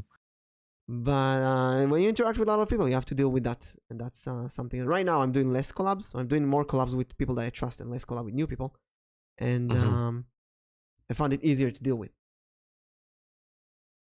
Because like you said, you do enjoy the collaborations, right? The ones that you do have every now and then, right? Yes, I do. But I do a lot more homework on who I want to collab with right now. Because I used to just jump on Twitter and every person that looks interesting, I would ask them for a collab. And now I take it more slowly, getting to know the person. Not because I want them to get to know me, but because I want to know that I'm not getting another bad card. I'm not drawing a bad card. That's the thing. Always a bitter feeling, but at least they weed themselves out. Yes, Makoto is pointing out one of the great things. If I collab with 250 people in this year, I got like 10 people that I can genuinely trust. And I collab with them a lot. And then there's a lot of people who come and go. And then there's like 5 people that are big warning sign, and I stay the hell out of their way. Which which is also good because every time I see them canceling someone else, I'm like, whew, dodge that The one. sirens going off in your head. Yeah, that person canceled 5 collabs with me after I saw their drama on Twitter. I was like, whew, dodge that one. Let's go. There's another person that I want to play D&D with, and we got really friendly. And then I asked them, do you play D&D? And they were like, oh, no, I don't play D&D. And they completely ignored me since. And then slowly, I felt really bad just keeping them around, so I just unfollowed them. And recently, they've been involved in really big drama. I was going to ask you, though, because it sounds like you have quite a few memories, like memorable moments. If you had to choose one of them, which one would it be and why? A good one? Because that, let's go with a good one. like a really good one. Good one. You know what? For some reason, it sticks out. Which one? A game that really sticks out for me, a moment that sticks out, is the game The Dream Machine. It's the claymation game that not many people know, not many people played. And I played it, I think like 15 chapters once a week. It took like, I don't know, 3 months. And it was a big chunk of my streaming time. I think it's the longest, span-wise, the longest series I played. That's an ending game. Yeah. And the last, and I've been doing voice acting of the characters. It's a bit of a creepy horror game. There's some really, really cool twists in there. And for some reason, maybe because of the creepiness and horror elements, I got a lot of viewers. And I easily got to 15 viewers when I was like 100 followers from that game. It's the equivalent of getting 150 viewers for me now, which is crazy. I don't know why that game attracted so many people. In the end, the last chapter of the game is the moment there's a very big moment, a conversation between two characters, and I actually teared up. It was very emotional because it felt like it's a big boy journey. You finally finish this big game that you've been playing for a long time. Now it doesn't happen. I played Honkai. I completed it in 3 days. Really? You know 3 long funny, streams. though? I completed everything. I just looked up Mimic what games and how many hours you streamed it. That Dream Machine, apparently you've only streamed it 28 hours. That's only 29 hours. That's a lot. Yeah, because what is Mimic's longest stream? 14 hours. His largest category is Dungeons and Dragons by far, with 194 hours. That's really crazy, actually. Didn't know it's the longest. Yes, and then the other thing too is actually no wait. No. The other thing was like Diablo 2 Resurrected. You have 69 hours in it. Yeah. Oh yeah. Let's go. Maybe we should leave it in 69. I do love Diablo 2 Resurrected, but it's a game that you can't really play without someone chatting with. It gets really boring. Extremely boring. I burnt out on that game as well because I never played the Diablo 2 when it first came out, but I had friends at the time that were like, you know what, let's play it. It's an amazing game, but for stream, it gets. Oh god, yeah. Oh, we can hunt this rune. We can hunt jar runes down. I was like, oh, I don't even care. And if people don't understand what's going on and all the items and nuances of the game, it's really hard. But I love the game. Yeah. It's a good, fun game to play by yourself, but not necessarily a great streaming game. Which is, that's another one of those things way back. Is like what's changed about like the image of streaming. There really are games that are suited for streaming and games that sort of aren't. Yeah, when I played the Honkai, I felt like this is a really good game for streaming. But when I played Spiritfarer, I felt like it's a really bad game for streaming, and I don't get why, because both of them are very narrative heavy. Both of them are very crafting heavy. One game felt like it was going really well, and the other game felt like it's going like crap. Remember, Alichi told me yesterday, I went to your Spiritfarer on stream, and I think my Twitch bugged out because you had only 2 viewers. And I said, no, I actually had 2 viewers. When I stream Spiritfarer, it starts with like 10 viewers, and then it goes down to 2 viewers, and that's. Then I think it picked back up, didn't it? It goes like 4 viewers. I had a raid, so it picked up to like 8 viewers, and then I raided, I think, with like 4 viewers, something, or even 2 viewers. Yeah. And with Honkai, my raids at the same time, same hour. Honkai ended with an 18 people raid. Yeah, God. That's That's Those are night really and day in popular terms of areas it, right now. but I can't think of any memorable moments for me. Like I said, is just associated with the VIP badges. A lot of that times, bad memorable moments. Yeah, there's been a few bad memorable moments. Like recently, there was one for me where I should have probably banned someone faster. Oh. Yeah. Yeah, I was playing the game, sort of being too focused on the game and what was happening in it, and just because I don't have any mods, so he was going to town on chat, which just not that great many messages, and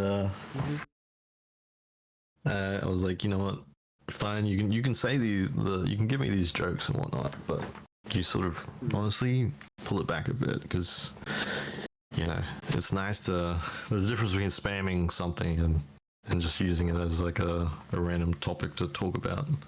But anyway, yeah, once I said that, they didn't comply, so I timed them out. 10 minutes later they come back, they seem reformed, and then in the last 30 seconds they said something bad. This is one reason that when I ban someone because of something bad they've done, I usually never unban them, because I don't believe in second chances. If someone did something bad, they will do it again. Yeah, and you don't ban people like lightly either. Oh no, I ban people very lightly. rarely. Yeah. Like I literally sent them a 10-minute timeout, and they seemed perfectly fine for 30 minutes afterwards. And then it was just in the end, the last little seconds, they're just like, oh. Yeah. No, Koku, you're flip that switch. Koku, you're okay, not banned. I'm talking about people who got banned. I have people who said stuff that should not be said on Twitch. You can't take the risk. I cannot take the risk. They will say something on stream that will make me be banned. You can't take that risk, I think that people forget that part about streaming as well, is anything that's said in a chat, you are obligated to moderate. And if you don't moderate it and you let it get out of hand, it's not it's on my head being banned. It's your Twitch channel being banned. Yeah. So that's why in general today I have a very, very low patience for any kind of venting or drama. Anyone who's talking about the negativity in my chat, I immediately say, listen, we do not talk about negativity here. And if they continue, if you didn't continue, you time them out, and if they do it again, ban forever. 3-strike system basically. Which is good. Yeah. And then, another bad, sad memory was So listen, I don't like the concept of typecasting, but some people just don't get it. Some people who curse or swear, they will keep doing that. They will never get it. That it's just they can't control it. Can at least tell stuff about how I don't get girls, Mage. What do you think? If someone going, I can't get a girlfriend in your chat? I don't know. It depends on the frequency of it, I guess. And it depends on how they say it too. And it's also, I guess it also depends on, like, even if you come to me and you ask for like consultation on it, and you're not even acting on it, like, it's just like, well, at the point, I don't even want to talk to it. I don't want to talk to you about it, really. Well, personally, I don't care. Coco, for example, you can do whatever you want. I'll give advice as much as I can. But remember that this is the image that the streamer gets of you. If someone is constantly telling, "Oh, my day is so bad. Today I lost in every game that I play," and you keep doing that every single stream, my image of you is that you're that loser who can't win games. And I'm saying that because nobody ever told me that. Let's say you're a carpenter who always nail your finger. Like, oh, I nailed my finger today again with a hammer. That's the image that I get of you. If you're someone like, hey, I love you so much, you're so wholesome, like Off the Wisp constantly praises me non-stop, and I praise him back. And I see him in chat, I already get a smile on my face, because that's the kind of viewer I get. So whatever you say in chat, keep in mind that this is how other people get you. Oh my god, Yeah, oh, it's just send like them to my Mimic. image. I can't wait to laugh at you. If it's a joke, if it's funny, tripped. I'll do it. Today I tripped and fell and it broke my nose. Yeah, I will repeat that on every stream. Send him to No, see, Peony. that's my image of Nyx. That's Nyx right there. Yeah. Oh, Except for by the way, tripping, yeah. it's just running into walls. If you have anyone who's venting or doing drama or negative stuff, send them to Peony. She's she will take care of them. She will make them know their place. Oh. Yeah. Oh. She has a whip. Her Oh. tongue. Yeah, don't worry. Her tongue is like a whip. Lashes. Snap. Smacking people with her sharp tongue in language. Send them all to me. I'll give them the link. Just give us the link, Peony. Send me the link again. Send me the link now. I'll put it in the chat. Send the link to. Here's a link to where you can ask your questions and complain about your life, and she will. It's like a marshmallow sort of thing. Yeah, it's like a marshmallow, like a form. Yeah. And A Google form. Or she will whatnot. explain to you why you're a bad person. Oh, that's pretty interesting. I do remember the one time I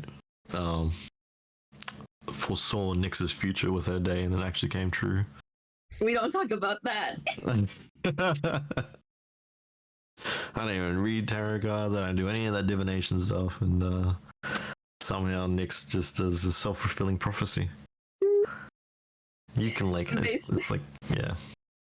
Basically, Evil said that I would walk into a wall, and then I would step on a Lego. Mhm. Luckily, I didn't have any Legos that I could remember at the time. But you did stub your toe, didn't you? I stubbed my toe. I thought you. So it was still foot related. I thought you went into a Lego wall. I did walk into a God. wall. I walked straight into a pillar. How is And this then happening? later Like, that are you in your I- phone? Is it when you're on your phone? Like, what's going on? I can't understand it either.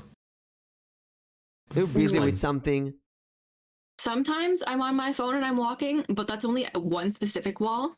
A different wall is like when I'm not used to being in that room, and so when I walk out, I'm used to turning right away because there's no wall. But then when I'm in that back room, I leave and I turn right away, which is just straight up the wall. Because I'm so used You've been in that room and hit that wall many times, right? 3 times. How many more times is it gonna take, Nyx? A lot more. A lot more. And then one of them is so it's an indent in the wall, but you can only see it if you're at a certain angle. So after that indent in the wall is an actual hallway. And because I'm thinking like, okay, we go forward and we turn, I always turn into the indent in the wall instead of the hallway. Wait, this indent, did you make that indent? No, it's like an actual like indentation into the wall. Did you talk? Like it Okay, goes so in it's like a Did foot. you talk to that indent? Did you tell him what's your problem? No. He's got a name. Anyway. Pinocchio us The 4-foot breaking their pink nose and gremlin. Nyx Leapoff just... I do have glasses. I do them. Nyx, you haven't walked into a tree, have you? No. Not yet. Okay. This is... Honestly, this is so I walked weird. into a tree branch yesterday. I'm trying to figure out like which inanimate objects you can like walk into at this point. A lot. Many. Here's the link to the Google form. You can just ask Ooh. me or Peony directly if you want to. If you have Oh my any goodness. life issues or advice you need, Peony is giving advice on her stream. She's having some really good advice, and you know what's good? She will not be nice or hide the truth from you. She will be very straightforward, tell you if you're a good person or a bad person. If you're doing something shitty, she will tell you that's a shitty thing to do. Oh, I like this is that. quite nice. Yeah, stream is a bit laggy. Yeah, Nyx is Is it? lagging out a bit. That's Nyx for you, you know. I think I heard it before when you were at Robot really? Voice. Yeah, she had a robotic voice for a moment. It's when Nyx. That's how you know that Nyx is doing something else in her computer right now. Yeah, she's Going to website and such. multitasking. Yeah. I actually don't have anything pulled up. I was doing my shout outs earlier though. Maybe just ruts in the walls. Maybe. You were refreshing 5 times? What? 5 times? Yeah, You have to refresh only once. Nick, It's, fix your Wi-Fi? I can't because Nix, move to America. Move to. I am. I'm so interested in bullying the streamers. Yet. Move to be Peony's neighbor. She will give you the best internet. Yeah, fill out that form about how bad your internet is. She'll give you the honest truth. The honest truth, get better Wi-Fi. Fill the form, get better internet. Honest truth, get better internet. Go somewhere else. Move. But we're nearing the end of the podcast. Mm. What are your takeaways from today? Oh no, it's the time for the takeaways. Let's It's go, time for everyone! The takeaway. takeaway dance. Evil, this is the time that the guest is doing the takeaway dance. What do I do? A takeover dance? Oh my god. You have to Do I dance get in real Chinese life. Okay. Alright, I'm in position, ready for the dance. Okay, so tell us what's your takeaway from today. One liner that you think, oh, this is a good thing to remember, something to write down. Oh god. Oh god. I actually haven't been. You know what? I don't know I'll if start. you- Actually, got a good one. Yeah. Got a really good one. Alright. It's so good that I actually wrote it down on my Google Keep. Mhm. I just forgot how to access my Google Keep. It is, where is it? The best time to plant a tree was 20 years ago. The second best Damn time is now. God damn it. I was about to say that one too. God damn it. You want to say half and half? No, yeah, alright. No, you have to. You want to take that? Really stuck it out. I can take Oh, another that's a good one. one. No, I'll go to another. I'll Okay, I'll figure take out another one in That's there. Emmet said it. It's like good, very good one. Here's this. The best time to plant a tree was 20 years ago. The second best time is now. A good way to say just do it. Yeah, I think for me it's just don't get caught up in the small things. It's like Don't get caught up by the small things. yeah, for like stream quality and you know the prerequisites for streaming and you know you need to have all the top-notch gear and stuff like that. You just don't. Nah. The tolerance level of Twitch and viewers is ridiculously high. For me,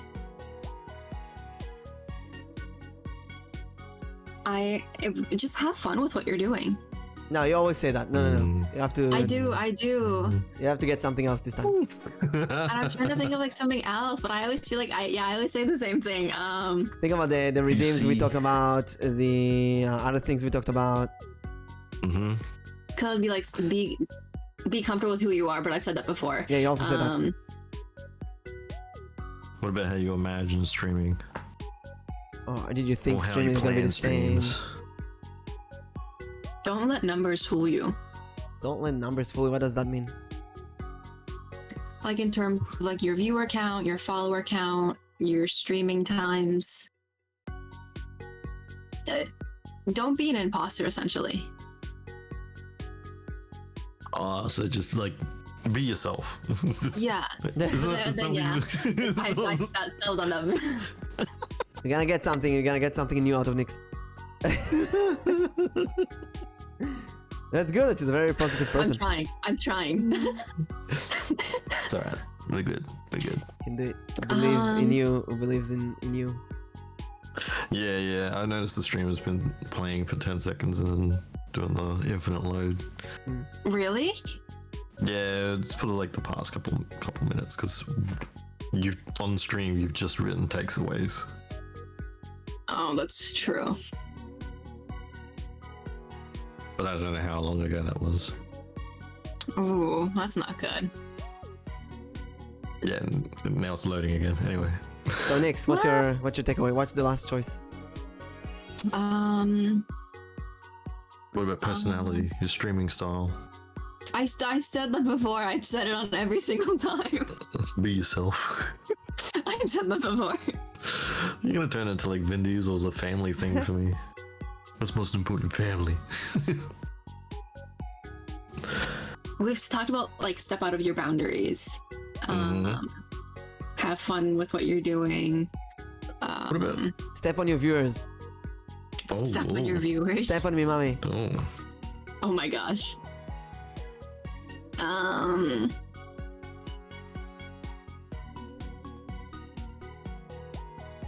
Streaming can be free. Streaming can be free. That's an amazing takeaway. It can be, yeah. I think, what was it? A couple streams ago, you said you only spent $5. Yep. $5. Yep. Streaming can be free.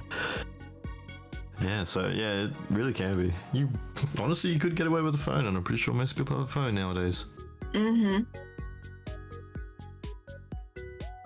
Maybe next time we should just have the Nix cast or the Nameless podcast in McDonald's.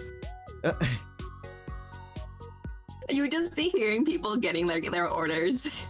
Yeah, just to prove, Nick, just to prove that streaming can be free. Next stream, you have to stream from a web cafe, from a net cafe. Yeah, and you can pick up, maybe get like Starbucks, that way you can pick up that Valley Girl accent while you're at it. So I actually have thought about streaming from my laptop, but I don't think it's doable. I think my computer would crash. I've thought about it. I really have. No. Like my computer can't even hold a Discord call nicely. We can look into this later. I think it's doable. We'll find out. Okay. Anyway, thank you everyone for joining today. Next week. Thank you. Next week, Nick, same day, same time. Mm-hmm. Yep. Next week, same day, same time. But on my channel, we're gonna have a special guest. Ooh. I lied. No, I can't do next Thursday because I have my first final. Let's go. So I knew there was gonna be something there. Yeah, we know it. I was like, oh, wait, I have a final. So what day do we do? Or do you want a week free? I can do Wednesday or Friday. Let's go with go Friday, I think. Okay. You know what? Ooh. No, let's go Wednesday. Wednesday? Yeah. Okay. Go Wednesday. So Wednesday, next week, 12 p.m. GMT on my channel, MS Elboim. We're gonna post it everywhere so you can all know, and we're gonna have a special guest. And that's it. What's your plans for the week? And Nix, we need to raid. Yes, we are actually gonna raid Alnity. Let's go. Ooh. Alnity is amazing. She's a super funny ghost VTuber. Ooh. Who I love very much, and please follow her. That sounds pretty interesting. I'm already sold. And tonight I'm gonna do D&D in. You still gonna do the D&D? Or? Yeah, I feel better. Actually, feel better. I feel like through the podcast today, I went through all the stages of a very short, small common cold. Could be from my niece. She's a baby, so sometimes we get this baby common colds, you know. Feel better. We're gonna have D&D tonight, and if not, then a different game. And what about you guys? What you gonna do? I've got nothing on till Sunday. What's you gonna do on Sunday? Sunday I'm gonna stream good old Blasphemous, and then hopefully finish that game because I think I'm close. I don't know. It's a good old time. Good luck with that. Thank you. It's a hard game. So far it hasn't been that hard for me. I don't know if that's just. Maybe it's not a hard game. I never played it. I don't know. With Dark Souls, I always say it's a hard game, but you never know. True. You can never go wrong with people saying it's a hard game, right? Yeah. Nix, what about you? Nix, we hear that you're a streamer as well. Yes, I am a streamer. So I'm going to work right after this, and then I might be streaming sometime this weekend. I don't know when. But I'm also planning my birthday stream. Woo! Happy birthday! Oh. Any sneak peeks into what's happening on that one? Or? I have nothing planned. Alright, you heard it here first. She's got nothing planned. Let's go. I have nothing planned. I know that it's gonna happen. I don't know what day. I don't know what time. I don't know what we're doing. We'll have to get some birthday cards written up, maybe. Oh, you know one thing. She was born. The 4-foot Nix. I'm not 4 foot. Oh, alright, 4'1". Yep. I can hear that friggin' tape measure coming out of the drawer. It's not. It's actually not. Not this time. But we're gonna go ahead and write out to Alnichi. Thank you for joining us today, Evil. No, it was my pleasure. It was a lot of fun. Thank you for the Thank great you for questions having me. too. And thank you for Of hosting course. us in your humble home, Nix. Mm-hmm. Of course, of course. And we If I will can see figure out you how to- all next time, everyone. Yes, we Yeah, will I'll get see it you as guys Batman next something. time. Woo. See yous. Bye. Bye bye, everyone. Doo-doo.